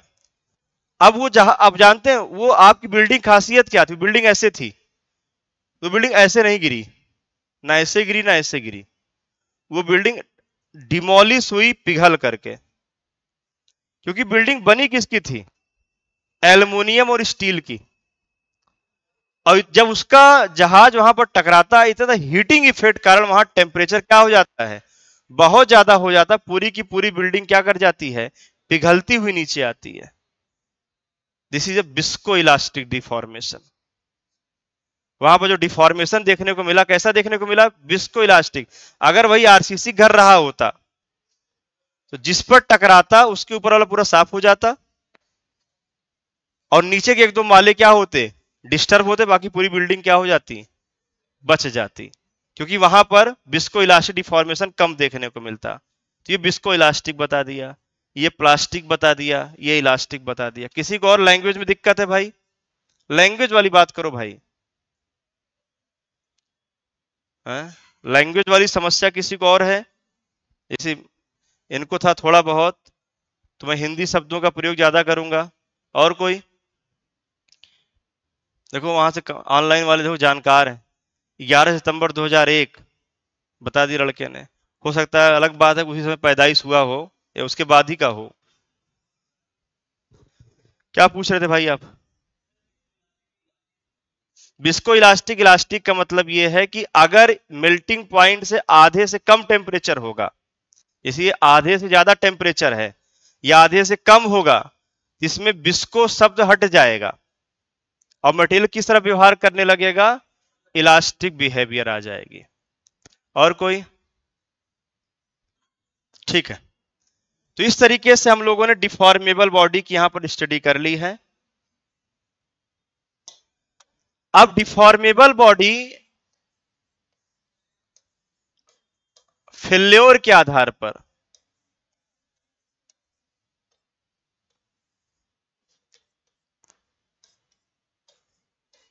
On the basis of failure, failure के आधार पर अगर मैं बात करूं तो बॉडी दो तरीके से फेल होती है। देखो जब तक डिफॉर्म नहीं होगी तब तक फेल नहीं होगी। क्यों भाई, फेल होने के लिए बॉडी को क्या करना पड़ेगा, डिफॉर्म। अगर वही डिफॉर्मेशन इलास्टिक लिमिट तक रहेगा तब फेल भी नहीं होगी। क्यों, क्योंकि इलास्टिक लिमिट तक रहेगी, जैसे लोड हटाओगे तो बॉडी क्या होगी, वापस अपने शेप को रिगेन कर लेगी। तो डिफॉर्मेबल बॉडी को अगर मैं फेल करने के आधार पर बात करूं तो इसमें दो नाम आते हैं, एक आता है अल्टीमेट फेल्योर और दूसरा यील्ड फेल्योर। अल्टीमेट को हम लोग फ्रैक्चर बोलते हैं।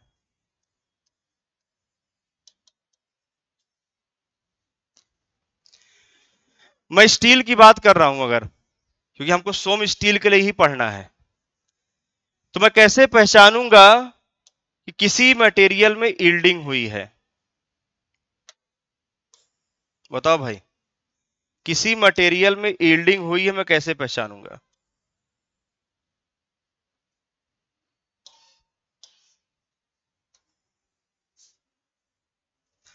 अगर मुझे इसमें कुछ फाइन क्रैक्स देखने को मिले इस तरह से, अगर इस तरीके से देखने को मिलेगा, जैसे ही मटेरियल में मुझे कुछ क्रैक्स देखने को मिलने लगेंगे, तो मैं क्या कहूंगा, ये कौन सा फेल्योर है, यील्ड फेल्योर है। और अगर मटेरियल टूट करके क्या हो जाए सर, अलग हो जाए, तो उसे मैं क्या बोलूंगा, रप्चर, फ्रैक्चर या अल्टीमेट फेल्योर बोलूंगा। तो इस तरीके से आपको ये टूट करके क्या देखने को मिलेगा सर, अलग होता हुआ दिखेगा, कुछ ऐसा। टूट कर क्या हो गया, अलग हो गया। तो टूट करके अगर अलग होता हुआ दिखे, जिसे हम लोग क्या बोलते हैं, फ्रैक्चर या रप्चर फेल्योर। और अगर यील्ड फेल्योर पहचान तरीका क्या, उसमें क्या आने लगेगा, क्रैक आने लगेगा, तो वो कौन सा फेल्योर है सर, यील्ड फेल्योर है। ठीक है, तो ये आपको यील्ड और फ्रैक्चर दो प्रकार के फेलियर देखने को मिलेंगे। ठीक है, ये डिफॉर्मेबल बॉडी है। चलिए, इतनी बात हो गई आपसे। तो हम लोगों ने कुछ बेसिक टर्मिनोलॉजी के बारे में बात कर लिया, visco elastic, deform body, yield failure के बारे में कुछ और बात कुछ करते हैं। यहां तक किसी को दिक्कत हो बता देना। व्हाट इज द लोड,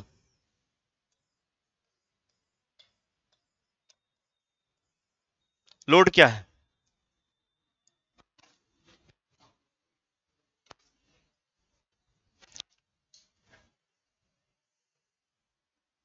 पहली बार सुन रहे हो तो बताने में क्या दिक्कत है,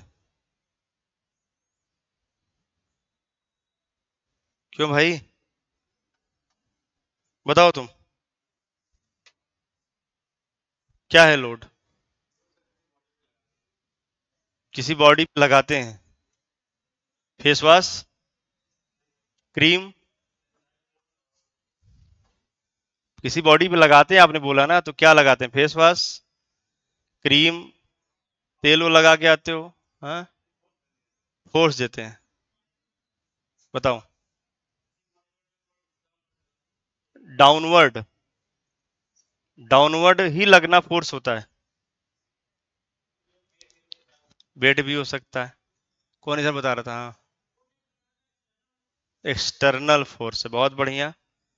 ठीक, किसी भी बॉडी के द्वारा एक्सपीरियंस किया जा, बैठ जाओ, किसी भी बॉडी के द्वारा एक्सपीरियंस किया जाने वाला एक्सटर्नल फोर्स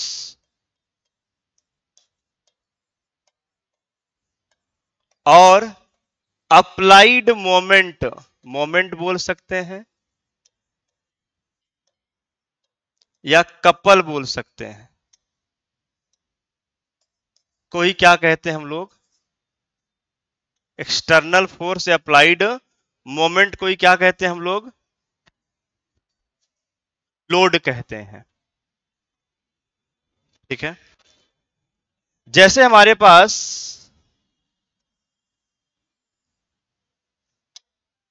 हमने ये लगाया,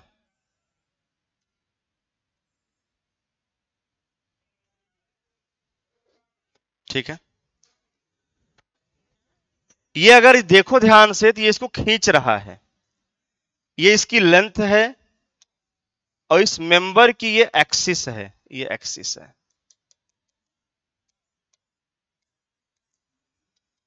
अगर कोई फोर्स, एक्सटर्नल फोर्स मेंबर के एक्सिस के पैरेलल कार्य करे, बहुत ध्यान सुनिएगा, मेंबर के एक्सिस के पैरेलल कार्य करे, तो उस फोर्स को हम लोग क्या कहते हैं, एक्सियल फोर्स कहते हैं। क्या कहते हैं, एक्सियल फोर्स कहते हैं। इसको लॉन्गिट्यूडनल फोर्स भी कहते हैं, लीनियर फोर्स भी कहते हैं, एक्सियल फोर्स कहते हैं। अगर मैं आपसे कहूं कि जरा मुझे बताना,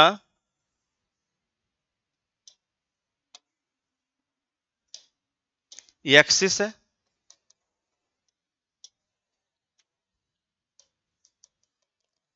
अब ये जो फोर्स लग रहा है वो कहीं यहां लग रहा है,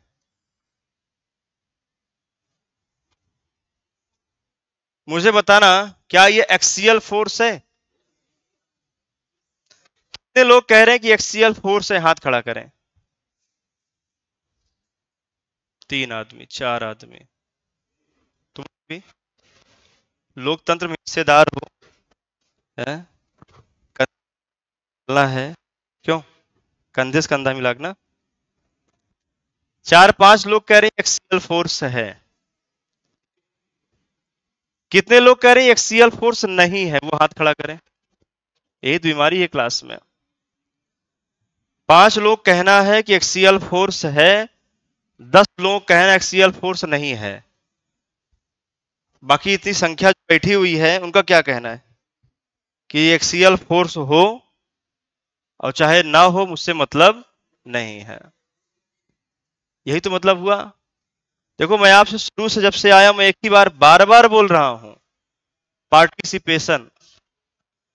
आपका पार्टिसिपेशन जितना अच्छा होगा उतना ही आपका सिलेक्शन लेने की संभावना ज्यादा होगी। पार्टिसिपेशन आपकी एक्टिविटी बताती है, आप कितने क्लास में एक्टिव हैं। मैंने आपसे बिल्कुल पहले ही बोल दिया, हो जाए उसका कोई मतलब नहीं है, वहां गलत नहीं होना चाहिए। स्टेटमेंट मैंने क्या बोला था आपसे कि जो मेंबर के एक्सिस के पैरेलल हो। क्या ये पैरेलल नहीं दिख रहा? अरे भाई, पैरेलल ही तो है। ध्यान से देखो इसको, इसका लाइन ऑफ एक्शन देखो। इस एक्सिस के पैरेलल नहीं दिख रहा है? मैंने ये थोड़ी कहा एक्सिस पर ही लाई करे। मैंने क्या बोला था? एक्सिस के पैरेलल हो। पिछली बार क्या था कि जो लोड था और जो एक्सिस था वो कॉन्साइड कर गया था, एक दूसरे के ऊपर ही हो गए थे। लेकिन इस बार क्या हो रहा है, वो एक्सिस के पैरेलल तो बिल्कुल आपको दिख रहा है सर। आप लाइन ऑफ एक्शन देख लो, तो एक्सियल है। जो फोर्स एक्सिस के पैरेलल हो, समांतर हो, उसे हम क्या कहते हैं? एक्सियल फोर्स कहते हैं, अक्षीय बल कहते हैं। बिल्कुल दिख रहा है सर। अब हो सकता है कि ये एक्सियल फोर्स एक्सिस पर ही लाई कर जाए, तो उस एक्सियल फोर्स को हम बोलेंगे कंसेंट्रिक एक्सियल फोर्स, संकेंद्रीय अक्षीय बल। तो आपका जो एक्सियल फोर्स होता है वो 2 प्रकार से होते हैं। एक होता है कंसेंट्रिक, संकेंद्रीय है, और दूसरा क्या है आपके पास? इसेंट्रिक है, यानी उत्केंद्रीय है। तो ये आपको उत्केंद्रीय दिख रहा है और ये आप क्या दिख रहा है? ठीक है। अब अगर मैं अगला डायग्राम बनाऊं,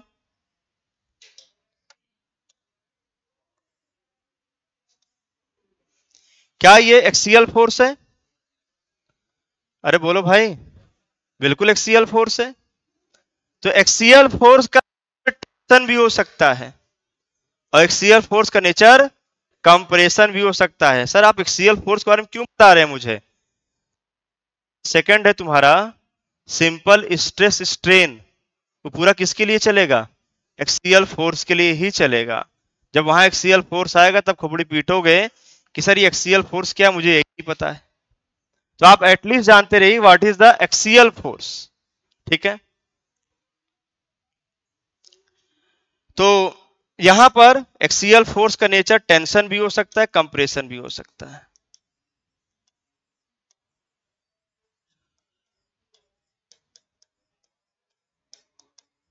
टेंशन भी, कंप्रेशन भी, कंसेंट्रिक भी, इसेंट्रिक भी। तो पहला हो गया एक्सियल फोर्स। दूसरा बताओ, ट्रांसवर्स फोर्स। पहला एक्सियल फोर्स और दूसरा ट्रांसवर्स फोर्स। ये क्या है सर?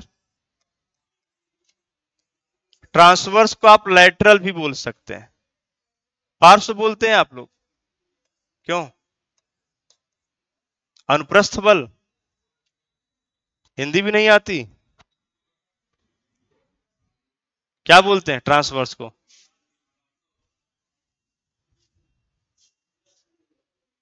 ऑनलाइन वाले भी कह रहे हमारा भी उत्तर बता दिया करो। ठीक है भाई, अभी कहां थे? टाइम नहीं पता था तो बैठो, टाइम नहीं पता था तो कल से टाइम पे आओगे। बताओ क्या है ट्रांसवर्स फोर्स? जो एक्सिस के परपेंडिकुलर कार्य करे उसे हम लोग क्या कहते हैं? ट्रांसवर्स फोर्स कहते हैं। जैसे अगर मैं आपको एक बीम बनाऊं, बीम बना दूं आपके लिए, ये बीम है आपके लिए, बीम की ये एक्सिस है, बताओ ये फोर्स, ये कैसा फोर्स है? ट्रांसवर्स। कैसे पता? एक्सिस के परपेंडिकुलर है। What is the beam? हाथ खड़ा कर जवाब दो, बीम क्या है?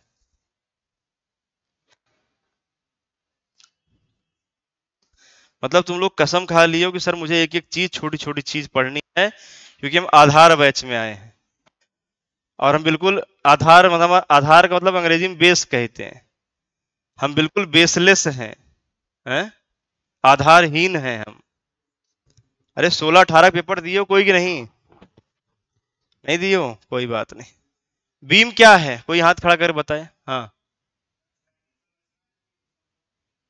क्षैतिज संरचना, एक लीनियर मेंबर, एक लॉन्गिट्यूडनल मेंबर, ठीक है, जो किसके लिए हो सर? जो किसी ट्रांसवर्स फोर्स के लिए बैठ जाइए, ट्रांसवर्स फोर्स डिजाइन किया जाए, ठीक है। जैसे मैं आपसे कहूं कि मान लो ये एक लकड़ी का टुकड़ा है, पुरानी पिक्चर देखे हो कभी? पुरानी पिक्चर जिसमें एक लकड़ी का टुकड़ा रहता है और हीरो हीरोइन उसी पे क्या करते रहते हैं? गाना गाते रहते हैं। देखियो नहीं देखियो?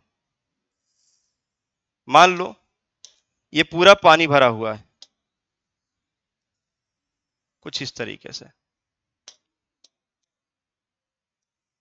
कि ये किसी तालाब वालाब में क्या कर रहे हैं? नदी में, तालाब में क्या कर रहे हैं? घूम रहे हैं सर। आप मुझे सोच करके बताओ,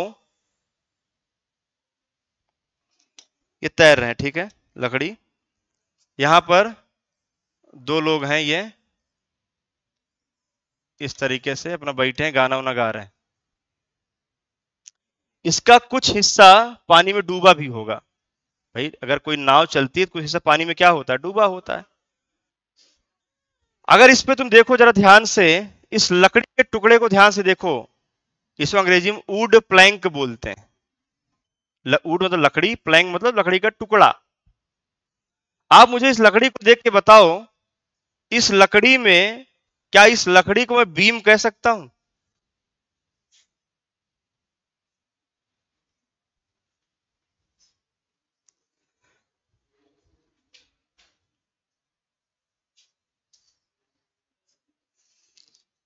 sir please please please 15 bar please, online student पर ही फोकस। देखो यार, कमेंट पढ़ना बड़ा मुश्किल काम है, आप समझिए। अगर तुम ये सोच रहे हो कि एक एक कमेंट पढ़ा जाएगा तो मुश्किल। जैसे मैंने इन लोगों से पूछा, अब ये लोग कुछ देर सोचेंगे तब तुम्हारा कमेंट पढ़ लेंगे। क्यों परेशान हो? ये प्लीज प्लीज मत रखो, तुम बिल्कुल समझ लो कि तुम्हारे पर बराबर निगाह बनी हुई है। समझ रहे हो? ऐसा मत समझो निगाह से तुम दूर हो, निगाह के अंदर हो तुम भी। जो कमरे में बैठ के बगैती कर रहे हो। हाँ, चलो बताओ इसको, है क्या इसे मैं बीम बोल सकता हूं? कितने लोग कह रहे हैं कि मैं इसको बीम बोल सकता हूं? आज तो बस पहली क्लास में आपको यही देखूंगा आपके अंदर डर कितना है। डरपोक लोग कौन क्लास में बैठे हुए हैं? ठीक है, कुछ लोगों को डर धीरे धीरे खत्म हो रहा, आप हाथ खड़ा कर रहे हैं, बीम है ये। कितने लोग कहना कि बीम नहीं है ये? 3 लोगों का कहना, 2-3 लोगों का, बाकी और लोग कुछ नहीं कहना है। ठीक, मैंने क्या कहा? कोई भी मेंबर, हर वो मेंबर बीम है, हर वो मेंबर बीम है जिस पर लोड क्या आता है? जो ट्रांसवर्स लोडिंग के लिए डिफाइन है। ये क्या है भाई? ऑनलाइन में दुर्घटना ही घटेगी, ये दुर्घटनाग्रस्त होंगे तगड़े लेवल पे, हमको लग रहा है। 5 मिनट 10 मिनट बीच में गए, अब फिर गए।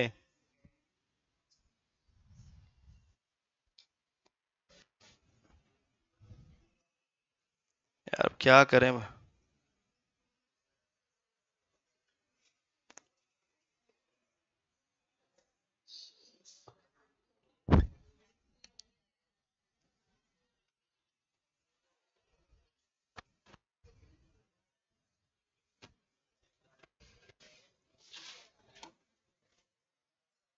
इनके साथ यही होगा क्या? ये कहेंगे हमारी फीस कम रखे हो, आधा रखे हो, इसीलिए हमारे साथ ऐसा कर रहे हो, ये बोल भी देंगे। दुनिया में सबका भरोसा है, सिर्फ एक बिरादरी भरोसा नहीं है मुझे कभी, स्टूडेंट पर। यहीं पढ़ेंगे, यहीं बाहर निकल गरियाना शुरू। समझ रहा हूँ, वो एग्जाम में 100 में 80 क्वेश्चन कर लेंगे, 2 क्वेश्चन फंस गया अगर, पता नहीं क्या पढ़ाए थे। ठीक है, तो वो मामला गड़बड़ा जाता है इनका। ये कितनी देर ऐसे रोज हो गया इनके साथ। ठीक है, बेचारे सुन रहे होंगे, हमको गरिया ही रहे देर से। ध्यान देना, अगर आप इस बीम को जरा महसूस करें, तो इस पानी के द्वारा इस पर एक फोर्स लग रहा है ऊपर की ओर ना, पूरा प्रेशर। सर आप ये सब एग्जाम्पल क्यों पूछ रहे हैं, क्यों बता रहे हैं, ये सब आगे यूज होगा। इन सब का एसएफडी बनवाएगा आपसे। किसी किनारे किनारे 2 लोड लगे हैं, पानी पे तैर रहा है, बताओ शियर फोर्स सब जगह कहां होगा, एसएफडी कैसे बनेगा, बीएमडी कहां 0 होगा। तो ऐसा मत समझना कि इस क्लास में कोई भी ऐसी चीज होगी वो मजाक में भले आएगी, लेकिन अगर टॉपिक मिलेगा आपको तो ऐसा मत समझना कि हाँ देखो इतना समय मेरे पास भी नहीं है कि मैं आपसे क्लास में क्या करूंगा, बैठ के मजाक करूंगा। काम मेरे पास बहुत लोड है भाई। ठीक है, ऑलरेडी 5 बैच में सोम खत्म हो चुका है इस साल, 6वां अब शुरू हुआ है, अभी 2 इंतजार कर रहे हैं, नंबर लगा हुआ है। ऊपर से भी देख रहे हो तुम, क्या लग रहा है, ये ट्रांसवर्स फोर्स। कुछ हिस्सा पानी का यहां पर डूबा होगा, तो ये इन पे फोर्स कैसा लग रहा होगा, कुछ सर ऐसे। अरे जब पानी का फोर्स लगा होगा तो पानी का थ्रस्ट बगल से भी तो लग रहा होगा। तो आप ये देखो, जो बगल से लग रहा है, अगर कोई चीज डूबी हुई है, जो पानी का प्रेशर है बगल से भी लग रहा होगा, नीचे से भी लग रहा होगा, तो नीचे वाला भी ट्रांसवर्स है। अब बगल वाला भी क्या है सर, बगल वाला ट्रांसवर्स कैसे हुआ? ट्रांसवर्स मतलब जो एक्सिस के परपेंडिकुलर हो, जो बीम है उसके एक्सिस के जो परपेंडिकुलर हो, तो ये भी ट्रांसवर्स है, ये जेड एक्सिस की तरफ से। क्यों? एक्स, वाई और जेड। तो अगर जेड से भी फोर्स लग रहा है तो वो भी क्या है आपका, ट्रांसवर्स है। ट्रांसवर्स बोलिए, लैटरल बोलिए, जो आपको इच्छा हो बोल सकते हैं। अगर मैं आपसे इसी बारे में आगे बात करूं, चलो और देख लेते हैं थोड़ा सा अच्छी बात।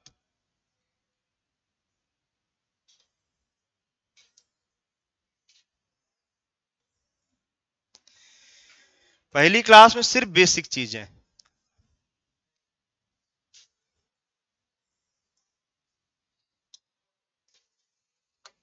मुझे सोच के बताओ,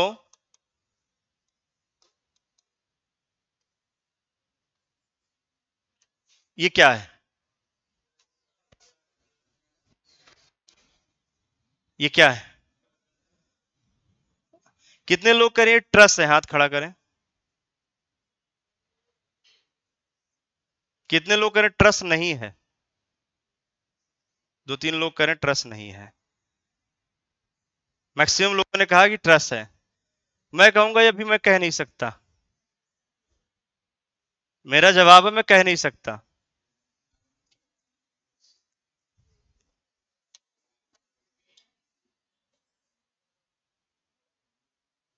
अब बताओ क्या है? अभी मैं आपको पिछले बार का उत्तर दूंगा, मैं कह नहीं सकता। अब बताओ ये क्या है?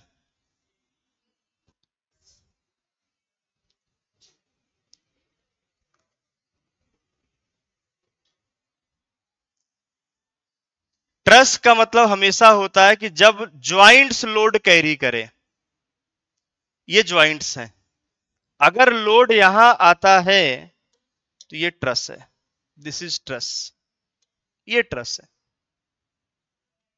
जब तक लोड ना लगे तब तक आप कुछ कह नहीं सकते ये क्या है। तो इसलिए पीछे वाले कुछ नहीं कह सकता पहले केस में। अब मैं बता सकता हूं ये क्या है, दिस इज अ ट्रस। क्यों? क्योंकि लोड कहां लगा है, ज्वाइंट पर। अगर लोड आ गया यहां बीच में, ज्वाइंट भले लगा हो, अगर लोड मेंबर पे आ गया तो this is known as beam. इसे मैं क्या बोलने लगूंगा? ट्रस का सिर्फ एक मतलब है, लोड सिर्फ ज्वाइंट पे लगे। अगर लोड ज्वाइंट के अलावा भी मेंबर पे लगता हुआ दिख जाएगा आपको, तो वो ट्रस नहीं है। वो क्या है आपका? मैं बीम की बात कर रहा था, इसलिए बीम की बहुत सारी बात कर रहा हूं आपसे। तो आपको पहचानने को पूछ लिया जाएगा ये क्या है, तो आप देखेंगे लोड लग रहा है कि नहीं लग रहा है। ट्रस और बीम में डिफरेंस पूछेगा आपसे, तो आप कहेंगे अगर फोर्स मेंबर पर आता है, अगर ट्रांसवर्स फोर्स मेंबर पर आता है तो क्या है आपकी? बीम है। अगर फोर्स ज्वाइंट पर आता तो वो क्या है आपका? वो ट्रस है। बोलो। तो ये चीज आपको यहां से बिल्कुल ध्यान रखना है कि मैंने आपको बीम के बारे में, ट्रांसवर्स फोर्स के बारे में बता दिया। तो ट्रांसवर्स फोर्स के बारे में कुछ डिफिनीशन था, ये आपको यहां ध्यान रखना है। एक्सियल फोर्स का एक आप और भी सोच सकते हैं। जैसे मान लो ये कुछ आपके पास इस तरीके से दिख रहा है।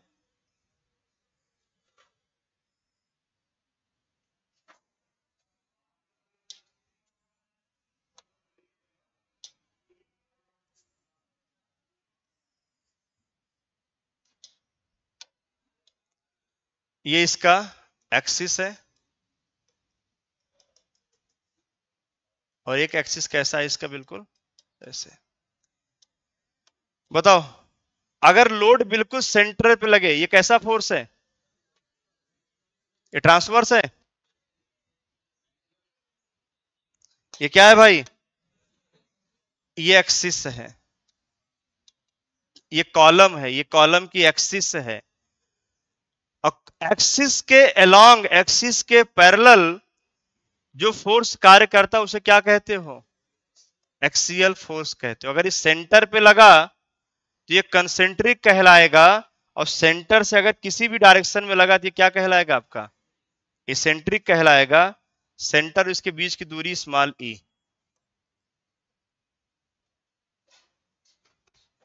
ठीक है। इसे हम लोग क्या बोल देंगे? इसे हम लोग बोल देंगे इसेंट्रिक बोल देंगे। ठीक है, उधर मत ध्यान दो तुम लोग काम नहीं है वो, उधर ना देखो। तो अगर मैं आपके लिए प्लान बनाऊं ये,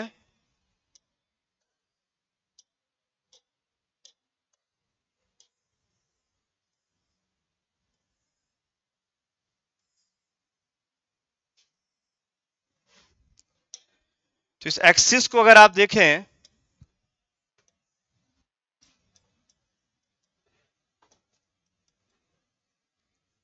लोड अगर यहां लग रहा होगा,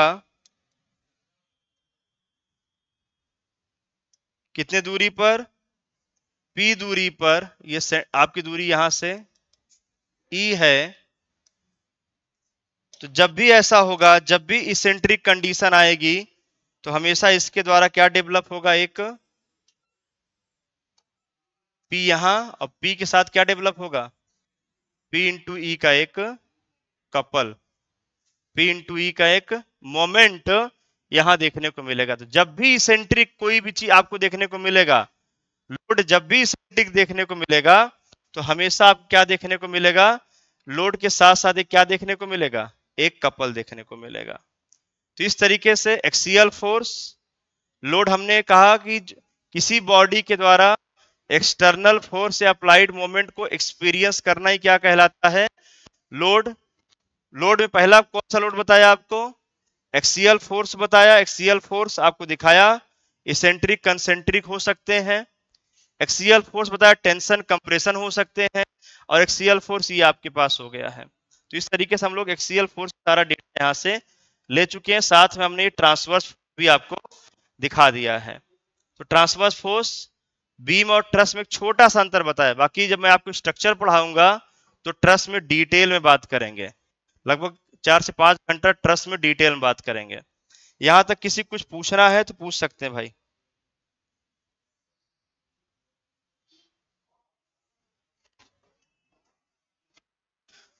हाँ हाँ, बिल्कुल अंतर है। लोड और फोर्स में बिल्कुल अंतर है। देखो फोर्स क्या हो सकता है, एक्शन भी हो सकता है, फोर्स रिएक्शन भी हो सकता है। किसी को तोड़ने वाली ताकत भी फोर्स है और बचाने वाली ताकत भी फोर्स है। जो तोड़ने वाली ताकत है उस फोर्स को हम बाह्य बल कहते हैं, एक्सटर्नल फोर्स कहते हैं। और बचाने वाली ताकत को कि हम लोग उससे बचाएंगे, उसे हम लोग रिएक्शन फोर्स कहते हैं। अब रिएक्शन फोर्स अभी मैंने आपको दिखाया था, यहां पे देखिएगा ध्यान से। ये क्या ये एक्शन है? बोलो भाई। ये जो ए और बी पॉइंट पर जो रिएक्शन आया है, आर ए और आर बी,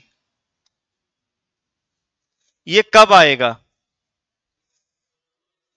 जैसे आपका ये बीम है, बीम किस पे सपोर्टेड है? कॉलम पर। तो कॉलम है ये दोनों क्या सपोर्ट आपके क्या थे? ये कॉलम थे आपके, ठीक है, ये कॉलम थे, सपोर्ट आपके कॉलम थे। चलो कॉलम हो गए। आप खुद सोच के बताओ, क्या कॉलम बीम को तोड़ सकता है? अरे बोलो भाई, कॉलम बीम को नहीं तोड़ सकता। वो बीम को किस लिए बनाया गया है? कि बीम के लोड को आराम से ट्रांसफर कहां कर देगा? फाउंडेशन में। यही कॉलम काम है। तो एक्चुअल में अगर तुम देखो तो कॉलम के द्वारा जो फोर्स डेवलप हो रहा है वो एक्चुअल में बीम को बचाने के लिए हो रहा है। क्या ये फोर्स नहीं है? अरे बोलो भाई, ये फोर्स ये भी है, फोर्स ये भी है, लेकिन इस एलिमेंट पर एक्शन कौन है? क्या ये है? अरे एक्शन यही तो है ना। ये एक्शन, एक्शन का मतलब तोड़ने वाली फोर्स, तोड़ने वाली ताकत। और रिएक्शन का मतलब क्या होती है? बचाने वाली ताकत। फोर्स दोनों है, एक एक्सटर्नल फोर्स है और एक रिएक्शन फोर्स है। रिएक्शन फोर्स बचाएगी, एक्सटर्नल फोर्स तोड़ने की कोशिश करेगी। और किसी कोई डाउट?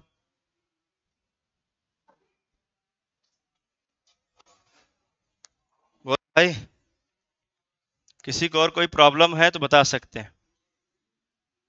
देखो आज इसीलिए थोड़ा सा कम इंटरेस्ट आ रहा है मुझे खुद पढ़ाने में, क्योंकि आपके पास नोट्स नहीं है। या तो फिर नोट, क्यों? कुछ नोट वोट करना है तो बताओ। हाँ, ये सब लिखा है नोट्स में यार, मैं कहाँ से पढ़ाऊंगा? और मेरे ही द्वारा बनवाया नोट्स है, मैं ही पढ़ा रहा हूं, तो मैं ऐसी चीज कोई थोड़ी ना पढ़ाऊंगा कि जो नोट्स में ना हो। काहे के लिए मैं अपना संघर्ष बढ़ाऊं? हम्म, सब नोट्स में है, प्रॉपर सब नोट्स में है, प्रॉपर सब देखने को मिलेगा आपको, प्रॉपरली सब लगा हुआ है, कोई दिक्कत नहीं है। ठीक है।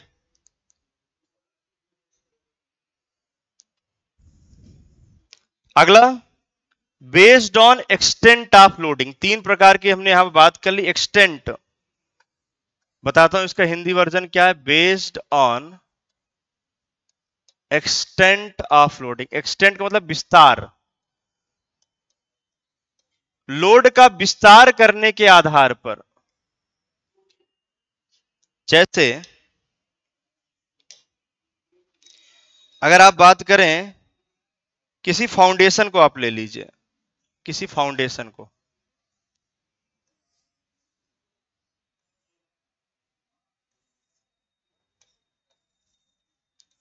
अगर किसी फाउंडेशन को आप यहां ले इंक्लूड करें,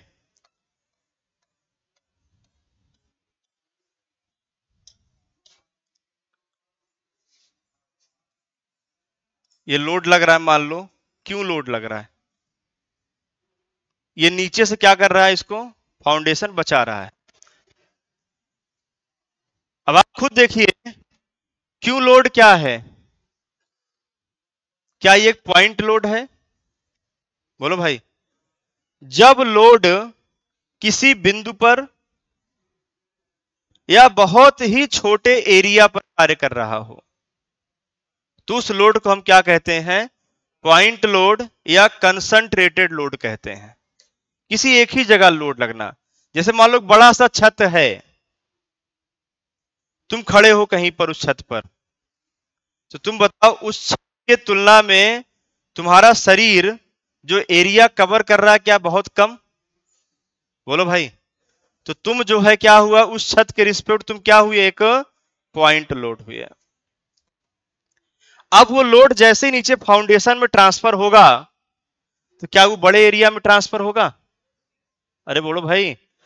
जब लोड बड़े एरिया में ट्रांसफर होगा तो उसी को हम लोग कहेंगे डिस्ट्रीब्यूटेड लोड है या डिस्ट्रीब्यूटेड फोर्स। फोर्स का डिस्ट्रीब्यूशन, वितरण। तो आप ये ध्यान रखिएगा, एक्सटेंट ऑफ लोडिंग दो आधार पे, पहला पॉइंट लोड या कंसंट्रेटेड लोड।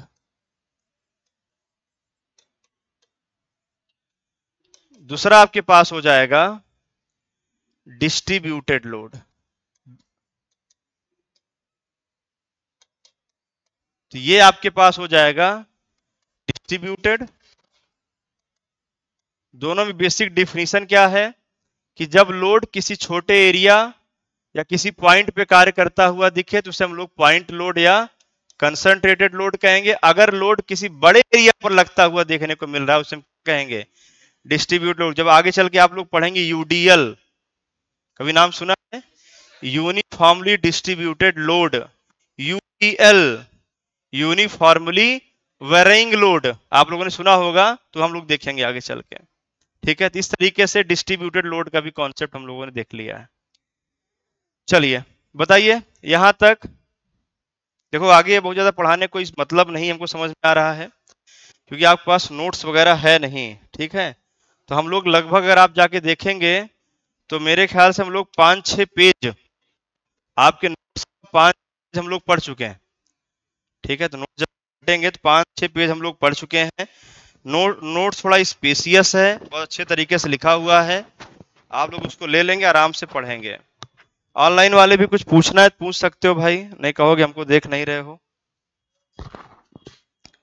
ऑफलाइन वाले भी बता सकते हैं, कोई दिक्कत है तो। जो लोग लेट में आए थे उनको कोई समस्या, आप लोगों को कोई समस्या नहीं?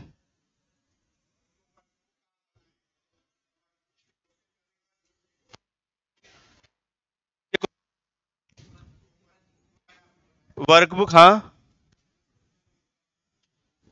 देखो क्वेश्चन इन्होंने पूछा है, यही सब तो क्वेश्चन को पूछना चाहिए आज। देखो एक चीज बता दें, बहुत सीधे बैठने कोई मतलब नहीं होता है। सारी चीजें जो भी दिमाग में है बात कर लो, क्योंकि देखो कल से सिलेबस खींचना शुरू कर देंगे तो रोज रोज ये सब बात नहीं होगी।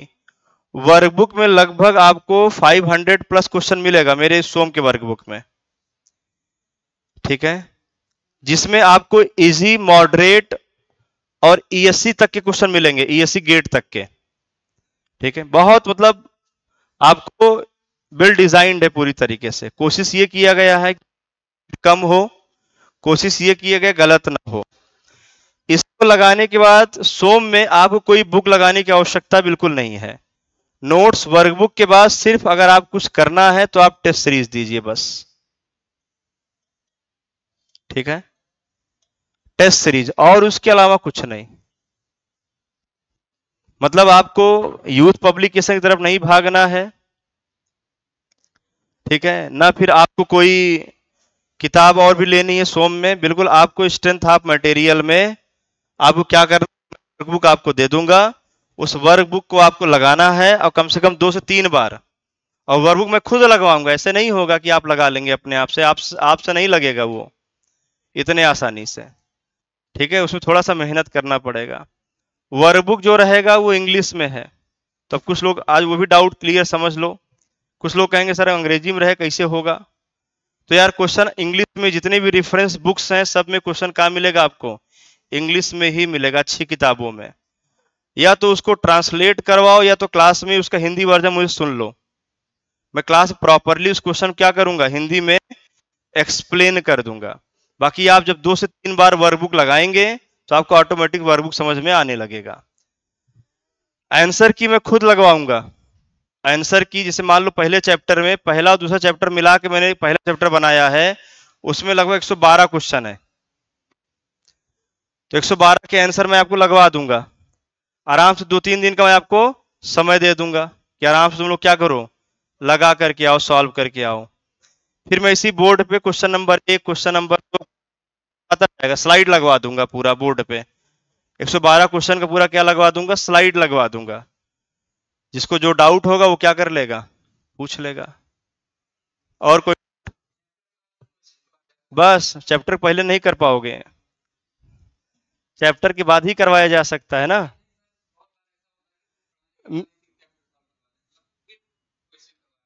थ्योरी पढ़ाने के बाद वो बिल्कुल गंदा तरीका है। पूरा थ्योरी पढ़ाने के बाद अगर क्वेश्चन सॉल्व करोगे तो कहीं रह ही नहीं जाओगे फिर तुम। कोई सेंस नहीं है। जो लोग मुझसे पढ़े हैं, जहां मैं आपके सलोरी में प्रैक्टिस बैच पढ़ाता हूं, पढ़ाया भी, वहां पर इन्वायरमेंट पढ़ाने जाऊंगा भी, वो लास्ट बैच है। सलोरी वाला जो इस समय चल रहा है वो आखिरी बैच है। ठीक है, वहां पर अब सिविल इंजीनियरिंग शायद ना चले कभी। सिविल इंजीनियरिंग यहीं पर चलेगी आपकी अब पूरी तरीके से। तो वहां पर भी मैं वहां पर इन्वायरमेंट पढ़ाने जाऊंगा भी। लैपटॉप पे क्लास नहीं चल रही, मैनेजमेंट से बात करो भाई। यही सब क्वेश्चन पूछोगे फिर कहोगे हमको पूछ नहीं रहे हो। और कोई डाउट, क्या कह रहे थे? बुक? कौन सी बुक? वर्कबुक? बुक सिर्फ इंग्लिश में है। नोट्स आपको हिंदी अंग्रेजी में मिल जाएगा। मतलब एक ही नोट्स में दोनों लिखा हुआ है। ठीक है, कौन अंग्रेजी अलग हिंदी अलग करे। बिल्कुल। सोम के क्वेश्चन सोम के क्वेश्चन आप ये मत समझिए, सोम इन्वायरमेंट नहीं है, वो सॉइल नहीं है वो, कि उसमें बहुत ज्यादा क्वेश्चन का वेरिएशन होता है। उसमें कॉन्सेप्ट आपको सीखना है। अगर आप कॉन्सेप्ट अच्छा है तो 500 क्वेश्चन हो चाहे 5000 क्वेश्चन हो, उसका कोई अंतर नहीं है उसमें। चलो, कल से नोट्स कैसे मंगाएं? ऑनलाइन वाले नोट्स उनको पीडीएफ फॉर्मेट में मिल जाएगा। ऑनलाइन वालों को पीडीएफ फॉर्मेट को एप्लीकेशन पे चला जाएगा। ऑफलाइन वालों को यहीं से लेना होगा। सर यूथ बिल्कुल ना टच करें किसी सब्जेक्ट में। मैं किसी और सब्जेक्ट कैसे बात कर लूं यार? हाँ, क्यों? गारंटी में देखो, सब अच्छा पढ़ाएंगे, सब मेहनत करेंगे। ठीक है, कौन कितना क्वेश्चन कराता है वो टीचर को सब ही बता दूंगा। तो रवि सर क्या बताएंगे आप लोगों को? नवीन सर क्या बताएंगे? क्यों? तो सबको अपना अपना बारी आने दो। जब हम सबको बता देंगे पहले, तो वो जैसे बोलना शुरू करेंगे तुम उनको मना कर दोगे, नहीं नहीं वो बता गए हैं सोम वाले सब, तुम सिर्फ क्या करो पढ़ाओ। तो सबके पास मौका रहने दो 5-10 मिनट का। ठीक है, अब आपको 10 मिनट का ब्रेक लेना है। 10 मिनट के बाद आपकी एस्टिमेट की क्लास चलेगी। बलबीर सर आपको पढ़ाएंगे एस्टिमेट, जानते होंगे ना उनको? हाँ, वो आपको एस्टिमेट पढ़ाएंगे। आप लोग एस्टिमेट पढ़िए।